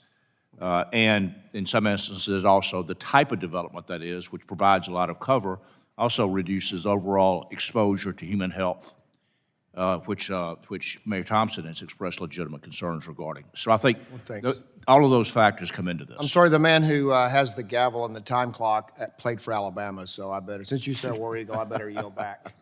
And I'm not serious. This is serious business, and Yes. and we need to get it done. Thanks, Mr. Chair. Gentleman yields. The chair now recognizes the gentleman from California, Mr. Peters, for 5 minutes for his questions. Thank you. Mr. Chairman, I also, just because they love it in Kentucky, I'll add Go Devils to your list. Thanks to all the members for being here. I had to step out for something else, but I did hear all of your testimony. And I want to thank Chairman Palmer for holding this hearing and Chair Pallone for putting his own proposals forward. And I do hope that we can work together in a bipartisan way to make this program work. I mean, we've seen it for a while. The idea is to redevelop compromised areas. We know they're compromised. They're brownfields, they're not greenfields. And I think we need to work however we can to make this program better. In particular, it interests me around NEPA. I've been doing a lot of work on trying to modernize NEPA. The number of projects that we will have is in the tens of thousands. And it seems to me that brownfields is a candidate for recognizing that these are compromised sites and that these are places where we should be developing a lot of these things. Many of them are already connected, as I think you said, Mr. Pouncey, to infrastructure, water, Yes. And are natural for redevelopment. And we should be encouraging that. And if our Brownfields program is not helping that in the way it should, we should improve it. And I know Mr. Griffith talked about the idea of pre-clearance. I think in NEPA, that makes a lot of sense for me. Now, it doesn't change the Clean Water Act and the Clean Air Act. We have those bills there to protect us in terms of compliance. But for NEPA is a siting bill, and we know we want to put stuff in these brownfields that can match. And of course, one of those things is data centers. I do want to also acknowledge and thank the majority in their draft for not trying to pick false battles between kinds of energy. They want to advance all kinds of energy. I think that makes sense. It's consistent with what the market's demanding. But I do want to ask Mr. Robinson about data centers. You're looking for, I assume, a full suite of options to build power generation, inclusive of transmission, clean energy, fossil fuels. Is that something kind of what's your view on how brownfields can mesh with generation of power and data centers? How do you think that works? Absolutely. To date, we have not done any on-site power generation for all of our sites. It's been primarily fed by the utility. But we do have to look at on-site behind-the-meter generation, just given the constraints right now with the generation side, the transmission side. I think and as you aptly note, I think it's got to be all the above. Right. I would just also say, I listened to Google's presentation on this, which they have a very sophisticated approach. They want to be connected to the grid. They want to make sure that, because they want that reliability. But what they're offering communities nearby is that their investment will not cost them money, because they'll cover the cost, but also that their investment can also improve reliability of the grid in general. So you bring that kind of investment to a community, maybe on a brownfield, you're also in a position to help the community. I think that's true across the board, actually. There's a misconception that data centers are not paying their fair share. We do pay our fair share. When a data center is interested in locating in a particular place, the local utility has to do a load study. That load study is to make sure that all the infrastructure is in place to support the projected load. If there are any infrastructure improvements that have to be made, the data center provider is actually paying them. So the utility will give us a bill, there'll be a kayak payment, which is a contribution in aid of construction, there'll be other forms of security to protect the ratepayer, and data centers do pay their fair share. Right. I think, except for the issue about whether data centers pay their fair share, which is something we should make sure that they do, it's a fairly benign use, particularly on a brownfield. I mean, it's the kind of thing that is a natural place for redevelopment. Definitely. Right. I also would just say, I believe, as someone who advocates for climate action, but also who understands the demand we have coming for energy from data centers and manufacturing, onshoring, and electrification, I really want to be able to site, permit, and build things much faster. I think if we're going to compete as a country, we're choosing between a future of higher energy costs and astronomically higher energy costs. And if we want to stay away from astronomically higher costs, we have to change these laws and modernize them. I would go further in many ways than these drafts do on permit reform and thinking about streamlining under NEPA, the Endangered Species Act, National Historic Preservation Act. The reauthorization of the program presents an opportunity for this committee to make America more competitive, to help keep costs down, and to make real reforms to our federal permitting process. So I'm looking forward to working on that with my colleagues on both sides of the aisle. I hope we're successful. And thanks again to the people the witnesses for coming out, and to the chairman. I yield back. Gentleman yields. The chair now recognizes the gentleman from Georgia, Mr. Carter, for 5 minutes. For his Thank you. questions. Thank you, Mr. Chairman, and thank you for being here, all of you. This is extremely important. You know, we've got a lot of brownfields in my district, a lot of brownfields in the state of Georgia. In fact, in Georgia, there are over 400 brownfield sites that have been cleaned up since 2003, and I think that's good. This is what we need to be doing. I do think it's so lengthy, and I get frustrated the amount of time it takes. I understand it, but at the same time, it's very frustrating. But we've got some great examples in Georgia of where we've had some success. One of those is in my district. It's the Sea Point Industrial Terminal Complex, the largest cleanup by area since the inception of the Georgia Brownfields program. So that's, again, a great example. Delaney Industries is the one who has done that. It's a good program. We all understand that the program supports the assessment and the cleanup and the safe reuse of these properties in the hope that we can reinvest. And we've got some in my home county of Glenn County that I live in now that we're hoping will develop and really spur our economy down there, and it should, because the locations are really good. Mr. Robinson, I want to ask you, and we've talked about data centers. I suspect you've gotten numerous questions during this hearing about data centers and how we can use brownfields to as development sites for data centers. Have you seen any issues related to the development due to our current permitting process? Much of the permitting process is with regard to power generation. Most of the permitting that we deal with on the environmental side is at the state, local level. One of our sites is a US EPA reviewed site, and all of these sites have challenges for sure. Great. Well, I think it's important to note, because there's a lot of fear from constituents about the cost of electricity, and that being them having to absorb that and having to foot the bill for that. I'm very proud of the Public Service Commission in Georgia, who have said that that's not going to happen, that the data centers are going to have to pay for their own electricity, and that it's not going to be passed on to consumers. So I think we're addressing that. In fact, the Georgia State Legislature is in session right now. There are a number of bills addressing that as well. So, Mr. Wells, you know all about brownfields and about the opportunities to clean up contaminated sites in rural America. And this is very important. I represent a lot of rural area. Would the legislation we're discussing today help accelerate the remediation of brownfield sites across our country? I think it would, yes. The Brownfields Revitalization for a Better Tomorrow Act, it creates, as I understand, a pilot program for rural communities. And under this, the EPA would award a grant to an eligible organization to provide technical assistance for applying for brownfields grants. Mr. Wells, do you feel that the legislation we're discussing today could help spur an economic revitalization in rural America? Yes, sir, I think it could. What sort of opportunities exist in these communities? Well, in our experience, it's the same thing we've been talking about all day. Whether it's a small community or large community, being able to take a property that is that's blighted, that is contaminated, and put it back in productive use, that's the core tenet of the program, and it is vital for any community that has that type of site. All right, let me ask you something, and this is really for anybody on the panel. Is there anything we can do to speed up the process, or is just a necessary part of the program? Because we've had some brownfields that have just been there for years and years and decades. Mr. Robinson? Or Mr. Wells? Go ahead. Well, since my microphone's still on, I'll...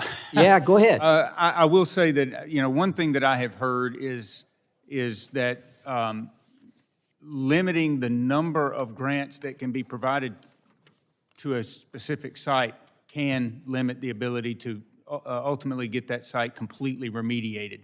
The current program has some limitations in that respect that could be revisited. Okay. Anybody else? Any suggestions here? I would say more funding allows for more sites to be addressed. Okay. More sites to be addressed, but I'm talking about speeding up the process of the existing ones. That I couldn't really comment on. Okay. Congressman, I would suggest in that instance that two items could be considered. One is to the extent, and we mentioned this earlier, the extent that we can get this down to the state programs, and I've been involved in drafting Georgia's brownfield legislation, which we said we can get it down to the state programs. Those are extremely effective, and one of the key components to me of funding would be that we're funding these state programs so that they are up and running and able to administer this work. I'm getting the hook from the Alabama grad, so I'm being a Georgia boy. I've got to yield back, so I yield. The gentleman yields. The chair now recognizes the gentleman from Ohio, Mr. Landsman, for 5 minutes for his questions. Thank you, Mr. Chairman, and for all of you being here, and for the committee holding this hearing on the Brownfields program. Mr. Wells, you had talked about brownfields as it relates to the core mission of taking blighted and contaminated spaces, remediating those spaces, and then turning them back into something that the public can use. Can you give me a couple examples, or folks watching at home? Well, we've had projects in Mississippi, for instance, where previously contaminated sites could be turned into green space. Green space. Yes, sir. Yep. And I guess this is for you, Mr. Wells, and Mr. Thompson, although anyone can answer it.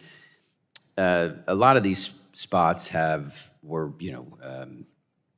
former gas stations or other places where something leaked into the soil, right? And the remediation was required in order to put it back into use. Have you ever heard, I think I'm seeing here, there's 42,000 properties that have been remediated since this project started. Does that sound right? Okay. That's a ton of projects. Do you think any of them turn back into gas stations, Mr. Wells? Have you ever heard of any of us remediating a site and then turning it back into a gas station? I don't know. Mr. Thompson? I haven't. What I've really run into is they've turned into retail and office space. and Yeah, also retail, workforce office, workforce housing. The issue with the data centers, Mr. Robinson, is that they are going to require additional remediation. When you all leave, you're going to have to remediate the soil and the water. True? I don't believe that's true. I don't know. You aren't going to, you don't think the data centers are going to remediate water and soil after they leave? I do not believe so. We discharge the water into typically the municipal water system. Our water use is dramatically less than the former industrial use. We often see a 90+% reduction in water usage. We use a closed loop system, so our water usage is minimal. It's down to convenience for restrooms and common area, kitchen. But in order to operate the data center, you've got to use what we would call forever chemicals, and some of these chemicals are absolutely going to leak into the soil. And so then the question is, do you all intend to remediate the soil? There's nothing leaking into the soil from our data centers. From any data center in the United States? I can't speak to others. I can speak to Alliance Designs, and Fair enough. no. That's fair. My worry, and I agree with you that there is a race to win AI. I think the race, though, is not how many data centers you build or the next algorithm. It is which country can figure out how to harness AI for good and protect its citizens and the environment from the harm. That's the race. And I worry that we're going to take a program where we're remediating sites to get contamination out of the water and soil and having projects that will just contaminate the water and the soil. And I appreciate that you're saying that's not the case for your crew. Why the need to open this up to private companies? You guys have been fine, right? I mean, you've had no issues. We have been. I think we all recognize public-private partnerships are pretty Oh, I do powerful, too. but Clearly there's no real issue, so I'm wondering why that changed. But I guess the other question, it has to do with the database. The 5% of the grant program is going to go to a database. You've also been okay, Mr. Robinson, like finding sites, right? I mean, you don't need a database, right? to date, we've not needed that, but there could be value if the committee thinks so. Yeah, fair enough. Mr. Thompson, I mean, the 5%, that's a lot of money. That goes to something other than remediating and bringing these sites back online, right? It is, you're correct. And just in the 20 seconds that you have left, where could the money go? I mean, what are the projects that we're... Well, it takes dilapidated properties, it takes contaminated properties, and it turns them into vital, productive entities. Yeah. And after the Brownfield program helps it come back to life. Yeah. And makes a difference for our communities. I would love to see all of the dollars go to those things that are going to move these projects along, but also to ensure that we're getting projects that the community really, really wants. So with that, I yield back, and I apologize for going over. Gentleman yields. Chair now recognizes the gentlelady from Iowa, Dr. Miller Meeks, for 5 minutes for her questions. Thank you, Chairman Palmer, and thank our witnesses for appearing here today. In Iowa, we understand both the promise and the challenge of brownfields redevelopment. I represent a district with a strong manufacturing base, facilities that build, process, and produce the goods that keep our economy moving. And I also represent deeply rural communities where small towns are working hard to stay competitive and grow. Across my district, there are former manufacturing sites, rail corridors, grain facilities, and riverfront properties that once powered local economies but now sit underutilized because of real or perceived contamination concerns. These sites are often located near existing infrastructure such as rail, roads, transmission lines, and a skilled workforce, which makes them strong candidates for redevelopment if we get the policy right. The EPA's Brownfields program under CERCLA has been an important tool, but for many rural communities in Iowa, accessing that tool is not easy. Small towns do not have full-time grant writers or environmental staff. They rely heavily on partnerships with counties and the state to move projects forward. The bills that we're looking at present opportunities to increase grant caps, provide cost-share flexibility, strengthen state response programs, improve permitting efficiency, and create new financing tools. And if structured correctly, these reforms can help rural and manufacturing-heavy districts like mine attract new investment, support domestic supply chains, and create good-paying jobs. Mr. Ponce, you've testified that high upfront cleanup cost and circular liability uncertainty hinder private developers from redeveloping brownfields. How would increased grant maximums, expanded eligible entities, and cost-share waivers in the proposed legislation reduce these barriers for rural and industrial communities? I would suggest a couple of items in that regard. One is that I do think having some allocation of resources specific to the rural area is important, because I share your concern and see it often where there just isn't the expertise, and the municipalities can't afford the expertise for this grant writing. So some mechanism that addresses that, I do think that is important. And in your written testimony, you recommended continuing efforts to transition sites off of the national priorities list Yes. and into state brownfield programs. Do you think these former MPL sites would be ideal locations for nationally significant infrastructure facilities, such as critical mineral processing? Actually, I do, and for a couple of reasons. One, very often these sites are large sites where only a small portion of the site is impacted, yet they have this tremendous infrastructure that's in place that makes them suitable for that kind of use. And so if I have a 200-acre site that has access to tremendous infrastructure and only 20 of it is impacted, why is the entire 200 acres on the NPL? And it keeps it from being put in state programs. Thank you. And Mr. Wells, is there anything you'd like to add about the state role in the process for deleting sites from the national priorities list? Well, I don't know that I have any comment specific to the national priorities list issue, but supporting the state programs that then in turn support the local communities through the technical assistance and otherwise is a critical part of the program. So improving that federal-state coordination. Yes, ma'am. And Mr. Wells, you highlighted the success of Mississippi's targeted brownfields assessment program in assessing 82 sites and unlocking private investment.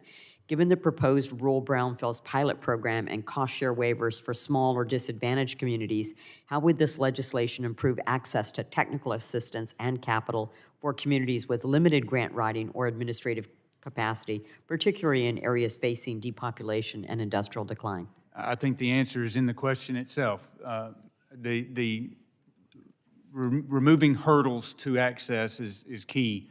I think the issue, in all candor, the issue with the pilot program for the loan portion of it, I think there are some issues there. I think that we can work through, but because I think that incentivizing private investment is also a key part of the future success of the program.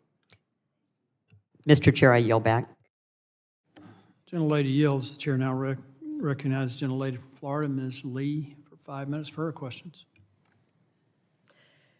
Thank you, Mr. Chairman. As we are all considering the reauthorization of the EPA brownfield programs, I appreciate the suggestions and the testimony from our witnesses today about how we might best provide federal support for the continuation of these programs. In my own community, I'm very committed to working with my constituents and with the EPA and our state and local government partners to solve some significant brownfield issues. I've visited homes in my district adjacent to significantly contaminated areas and have seen the damage that it causes to families and want to prioritize working with the EPA to clean up these areas and make them safe and habitable. I thank the chairman for conducting this important hearing and giving us the opportunity to hear from all of you today as we consider these legislative proposals. I'd like to go back to your testimony, Mr. Pouncey. One thing that I want to be sure that we cover today is the notion that for federal dollars that are invested in these sites, that economic studies show a good return on those investments for the communities where the dollars are spent. That's one of the things that's in your written testimony. I'd love to hear more from you about that. And also, you mentioned accountability metrics, and that what we needed to be measuring as our metric was where did we actually succeed in cleaning up. Would you tell us more about those two things, the return on investment and how we should be capturing that metric? And I may address those in reverse order, if I may. Sometimes I would offer that we get so distracted on other potential implications that we avoid the core mission of these environmental laws, and that is to clean up as many properties as we can as soon as we can. And that's why I think the brownfield approach is so critical, because it is bringing the private parties to the table that can accomplish that cleanup quickly as part of redevelopment, as long as we are not creating too many barriers to that process. And so I think that I think the key metric should always be, and the key analysis as we're looking at legislation should always be, if it's under the brownfield approach, what process allows for the most sites to be cleaned up the quickest? I would suggest that should be the metric. And forgive me, I've forgotten the first question. It was about the return on investment, the Return on data you investment. cited in your testimony. Yes. I do think there has been significant return on investment, and I would argue, again, the biggest return on investment has been when these dollars have gone to support state brownfield programs that are doing the work on the ground. They're doing most of the work, and I'm sure Mr. Wells would concur with that as well. We have tremendous state brownfield programs across the country that are working their tails off and just doing tremendous work, allowing these sites to be cleaned up, allowing these sites to be cleaned up quickly, and being put back into use with certain incentives that are available in these programs. And I just think it's important for us to continue to recognize that investment and the return on that investment. And Mr. Wells, I would like to return to your testimony on that subject, also specifically the discussion about reaching rural, small, and disadvantaged communities and how important that is. I do believe I may be last, if not close to it. Is there anything you would like to add on those subjects that you have not had the opportunity to already tell us about today? I don't believe so. Thank you. Absolutely. So, Mr. Pouncey, going back to you, you've mentioned the need to effectively collaborate with our state and local partners, and where we can to actually vest down with the state the cleanup of some of these sites. Tell me, if you would, why you think that is more effective and what we can be doing better as Congress to ensure that that is actually happening. The reason I think that is better lies in if you take an analysis of the brownfield programs across the country, and you see how many sites have been cleaned up under the state brownfield programs versus under enforcement, it's remarkable. I mentioned Georgia earlier, where in a little bit more than half the time, since the Superfund program was put in place, the brownfield program has cleaned up twice as many sites and is well on its way to cleaning up a lot more. That shows the effectiveness, not just in Georgia, but in Mississippi and other states, certainly around the Southeast, Alabama being one as well. So I think that is so critical. The states also have the ability to give other types of financial incentives, such as property tax relief to brownfield sites, where you can recover some of your cleanup costs from an increase in property taxes, which has also been a critical issue, and they're able to provide liability protection. So I think those are what make the state component of this so fundamental. Thank you, Mr. Chairman. I yield back. Gentlelady yields. The chair now recognizes the gentleman from Texas, Mr. Weber, for 5 minutes for his questions. Thank you, Mr. Chairman. As he said, I'm from Texas. How many of you all have heard of the city of Port Arthur, Texas? Some of you have heard. They have pursued a grant under this program to address hazardous materials, including asbestos and lead paint, at the historic Hotel Sabine, which currently sits vacant. If successful, renovating this building would play a critical role in revitalizing downtown Port Arthur by adding office and retail space as well as student housing. So I want y'all to discuss, and do it in turn, each of it, how this program generates a strong economic return on investment for communities like Port Arthur. But before I do, I want to give you some Texas history. In 1901, have you ever heard of the Spindletop well in Beaumont, Texas? And he's shaking his head. You've heard it. They were drilling, and they went down 1,020 feet deep. The well blew out about 150 in the air at an estimated 150,000 barrels a day. That was the Spindletop event. Why is it important? Started the Texas oil boom. It led to the major expansion of major oil companies like Texaco, Gulf Oil, and later influence on companies like Exxon. It helped shift the U.S. from coal to petroleum as a major energy source. Why do I tell you all that? It's extremely important what's going on there. If you went to Port Arthur, Texas today, you wouldn't recognize it.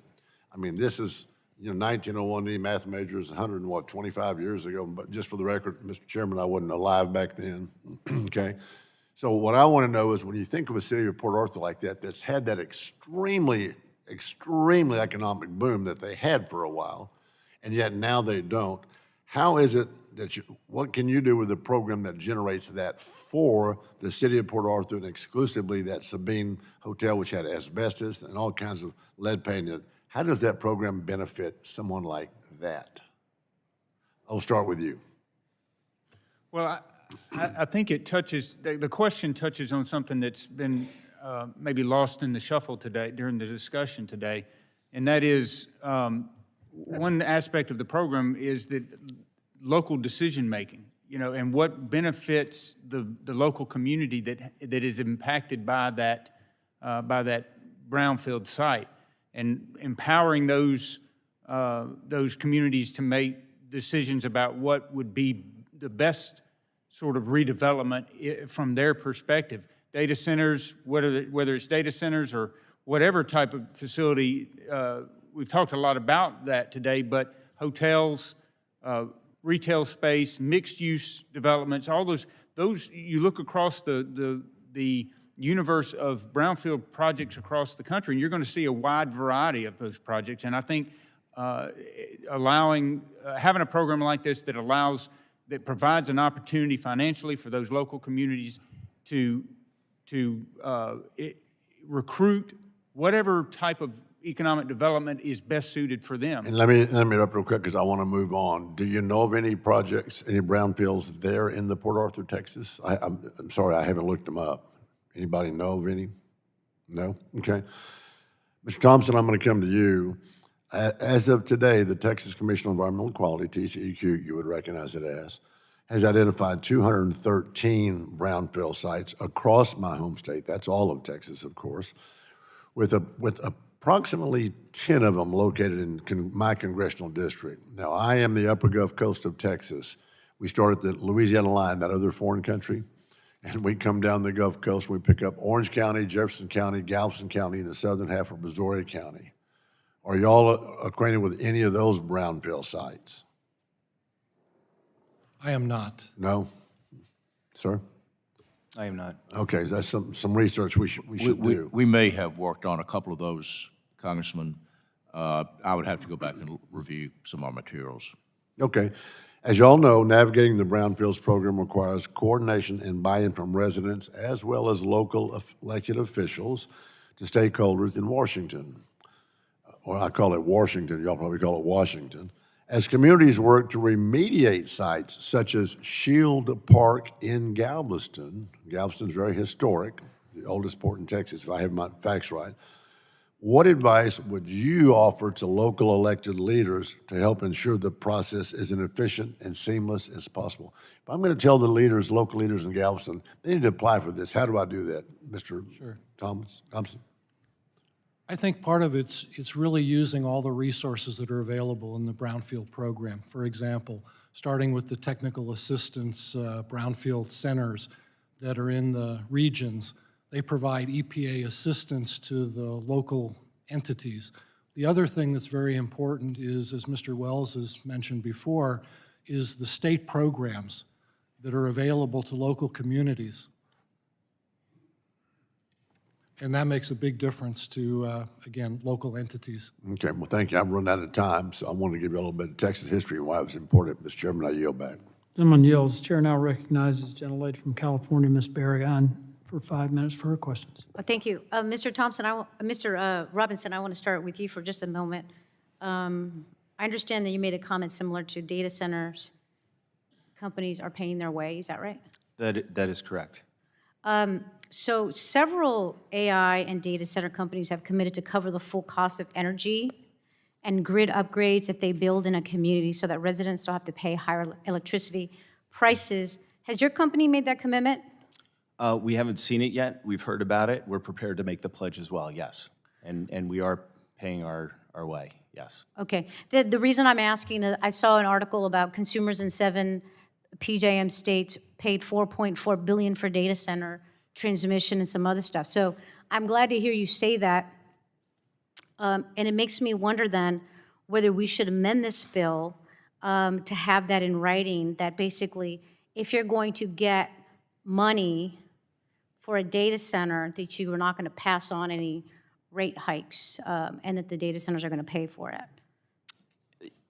Congresswoman, I have not commented on any of the bills. What I've mentioned is really aligns experience developing brownfield sites, turning them into data centers. We've not taken advantage of the grant programs or the loan programs in doing so, and we are prepared and will continue to pay our fair share. Okay, so it sounds like you could be supportive of an amendment that they says if any data center project receives a brownfield grant, the company must cover the energy costs. Does that sound accurate? That's fine with us.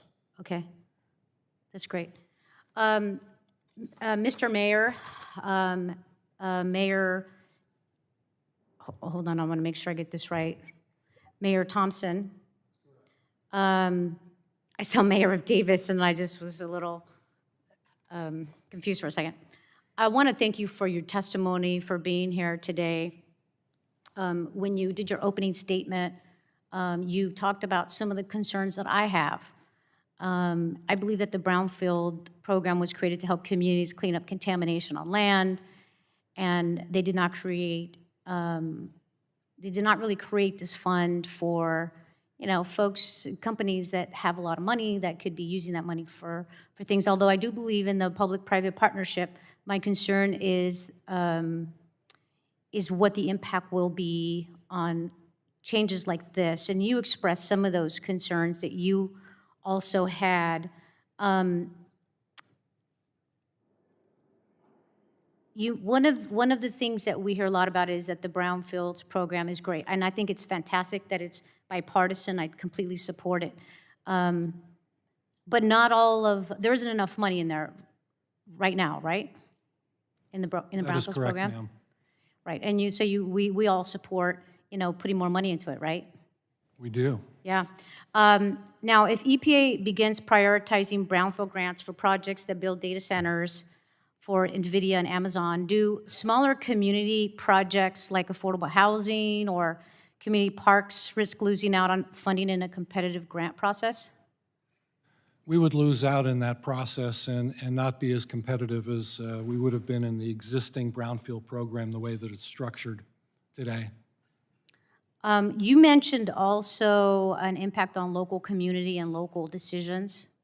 Could you elaborate a little bit on that? Well, I think it's important that local communities have a voice in the brownfield process. And again, through the technical assistance brownfield centers and through the state brownfield agencies, we do have that voice. And we form partnerships and alliances to go ahead and successfully complete these projects. And it's working. Right. Well, in my district, brownfields funding is one of the only tools we have to clean up contaminated land, so it could be turned into affordable housing or green space and community facilities. If those projects start competing against large industrial infrastructure projects, it's hard to see how they don't get left out. Mr. Wells, is there anything you want to add on this? I'm sorry, what was your question? I'm not sure I understood your question. Well, I was just saying if you wanted to add anything on this conversation about the use of the brownfield grant money and the competition against, you know, large industrial infrastructure projects. I think there's a way to balance the two. I don't think that excluding private entities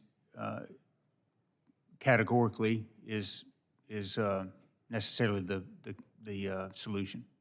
Got it. Okay, thank you. I yield back. Gentlelady yields. The chair now recognizes himself for 5 minutes for questions. First thing I want to do, though, is I think what we're doing right now is one of the most important things that the committee is undertaking, and it's largely because of the race for dominance in artificial intelligence. This is not, this race for artificial intelligence is for one thing only, and that is to determine who will be the superpower. Whoever wins this race will not be a superpower, they'll be the superpower. It's not about whoever wins this race has done it so they can improve the environment or improve the human condition, particularly if one of our adversaries achieves that before we do, and then specific China. So what we're discussing today is I think, critical to determining who will win that race, and that is the ability to do a couple of things. One, obviously the data centers, is getting them properly located, and Mr. Pouncey, I'll talk to you a little bit about military sites for locating those, as well as brownfield sites. And sometimes those are the same thing. The other, though, is we're almost totally dependent on China for refined rare earth elements. There's not a single major refinery for rare earth elements in the Western Hemisphere. Mayor Thompson, as your role as a general, that would have raised some significant concern for the military, and particularly given the fact that there's not a single military vehicle that I know of that can operate without rare earth elements. And you have to have antimony to harden lead so that you don't foul the barrels of your weapons. And not a single rare earth refinery, major refinery in the Western Hemisphere. So one of my main objectives right now is to get this critical infrastructure built, do it in a way that's is keeping to the standards that we already have set for environmental quality. I worked for 2 international engineering companies in a previous time in my career, so that we can decouple ourselves from China in that regard. It's absolutely a top national security issue. So, Mr. Pouncey, I want to allow you to take a few minutes to talk about particularly the military sites. And I think some of our closed bases make sense for data centers, where I think I think it was you, Mr. Pouncey, that talked about the infrastructure that exists on some of the coal-fired power plants that have been closed, where the transmission lines are still intact, which would allow us, and I'm pushing small modular nuclear reactors to tie into the existing lines there, transmission lines, that not only could power the data center or the processing refining facility, but increase the baseload power for the local communities. Would you like to comment on that? Let me, Mr. Chairman, if I may start with the development of data centers, refineries of rare earth minerals. Though, in my mind, it's more appropriate for those to occur at sites that already have impacts than that activity occur on greenfield sites. Because I think that's, you can manage that, and part of the cleanup of those sites can be part of the construction of that new material and equipment and structures. So I think that's a first observation that I would make, and I do think it's appropriate to prioritize critical mission undertakings in terms of site selection. The second comment I would make is with respect to military bases. We have just completed development of a data center on a military base and closed military base, and what was significant to us was number one, that we had once again, the access to the infrastructure. And number two, as we looked at other uses, the data center made the most sense in terms of covering up areas of impact, preventing that impact from being subject to human exposure, while candidly, the data center use is a much cleaner use than what had been there previously. And so I think those are two observations I would make with regard to that. And then finally, I do think one of the other attractive things about having the infrastructure in place and immediate access to power. And our data center, Mr. Robinson can testify to that, is the fact that you don't have to look for interim sources of power until you can get the electricity infrastructure put in place and delivered to that data center facility. Where you've got that infrastructure all in place, it allows you to use the power, use that electrical power immediately, rather than having to use an interim source, which may be a source that has more environmental impacts than would the electricity that's been provided. Mr. Chairman, if I may, we actually have 2 of our existing data center sites that are closely coupled where a coal-fired power plant used to be operational. The one in Conesville, Ohio, we've got another site in Pennsylvania that we're currently looking to redevelop. And then the site that we've got in Sandusky, Ohio as well was an industrial site. I yield, recognize the gentleman from Ohio, Mr. Latta, for 5 minutes for his questions. Well, thanks very much, Mr. Chairman, and thanks for our witnesses for being here. It's really an important hearing today, especially when we're talking about reusing, especially mine sites. Mr. Pallone, if I could ask my first question to you, how can the federal government support the remediation and redevelopment of former mine sites?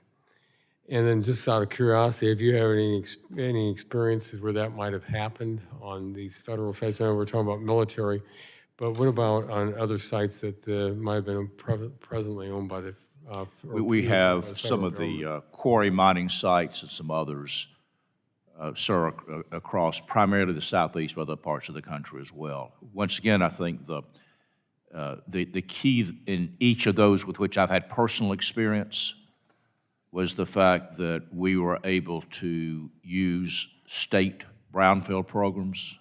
One was in Maryland, one is in Georgia, and one is actually in the Midwest. We were able to use state brownfield programs to oversee the cleanup and conversion to some other use. The federal dollars and why they were important in that regard was because they went to help fund the state brownfield employees that ran that state program, and therefore able to deliver to us the immediate oversight or very quick oversight to ensure that things were being properly conducted, to ensure that there would be an acceptable closure to the site from a regulatory standpoint, and for us to be able to take advantage of financial incentives that existed within that brownfield program, primarily relief on property taxes. Thank you.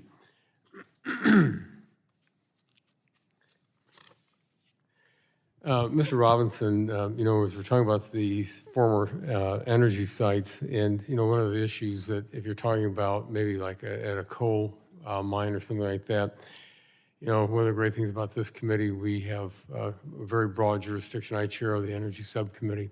So when we're thinking about the generation and the transmission, the distribution of power, when you're looking at let's just say it would be a coal site, are there any barriers that are a former coal mine or a strip mine that would be a barrier for you to be able to get in there? Are there issues on from bringing, that power in from either generation would be wonderful. The other question would be is if we're looking at behind the meter at these sites. But any experience on your end on that? Sure. Our site in Conesville, Ohio, what was really attractive about that is the transmission infrastructure feeding the site. It used to have the electrons going out, but that infrastructure now can bringing power in. That particular site also had a very large coal ash pond, so remediating the coal ash and the coal combustion residuals has been a process to overcome. There was some mining as well that was done in the hills there in Conesville, Ohio, and Coshocton. So there's various issues that you may come across there as well. But what's super attractive about the former power plant sites is the infrastructure. I think the transmission to permit a new transmission line is 7 to 10 years. Meanwhile, we can build a data center in 14 to 18 months. So there's a massive disconnect on the transmission and permitting regulatory reform to expedite that process to then permit the fast development of data centers would be ideal. But for right now, it's really the transmission feeding those power plant sites. Let me ask this then, because let's say you can use that former site, power site. You know, one of the issues we also have to contend with today is modernizing that grid out there. You know, from the pre-existing site that was there, you know, are we talking about about the same amount of, is it on the megawatt sides, are we at, you know, a terawatt, or where are we at on some of these sites?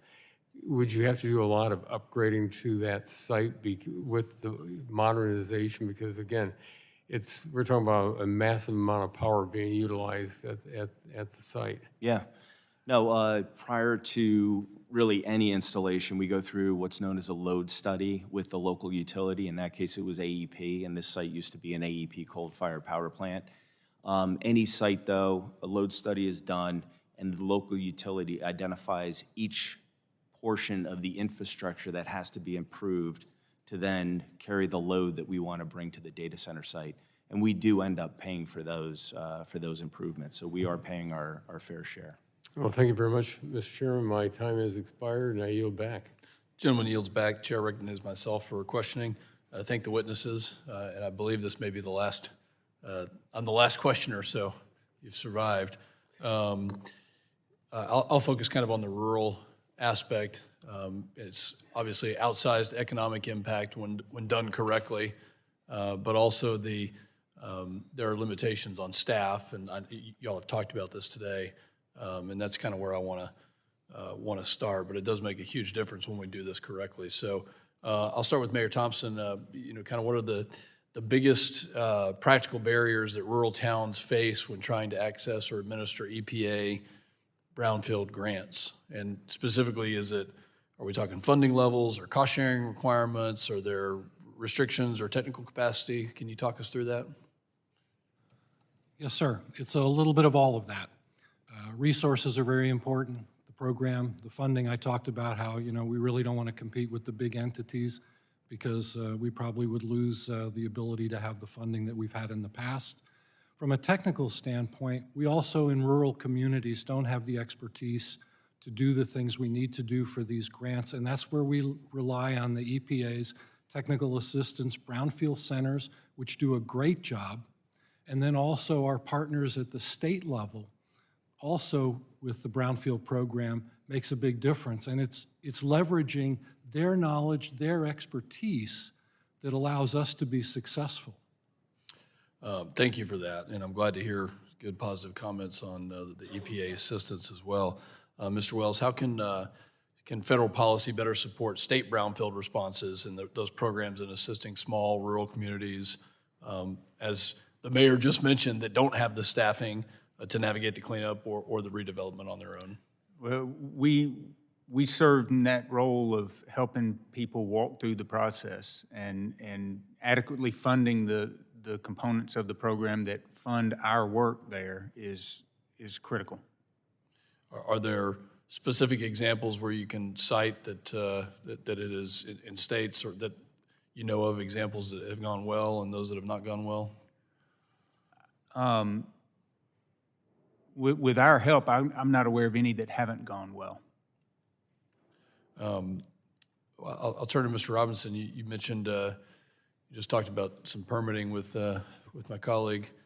And you know, what conditions make a brownfield site viable for private investment, and then what role should the federal incentives play in ensuring that these projects are financially feasible without overriding local priorities? How does that fit into some of the permitting discussions? One point that I really wanted to make was we do take community involvement. There was a description of a data center coming to a town, ignoring the local community. That's certainly not how we do our data center projects. We often have community information sessions that we go into the community even before we buy the land. We share what our plans are. I've done 3 of them in the last month alone.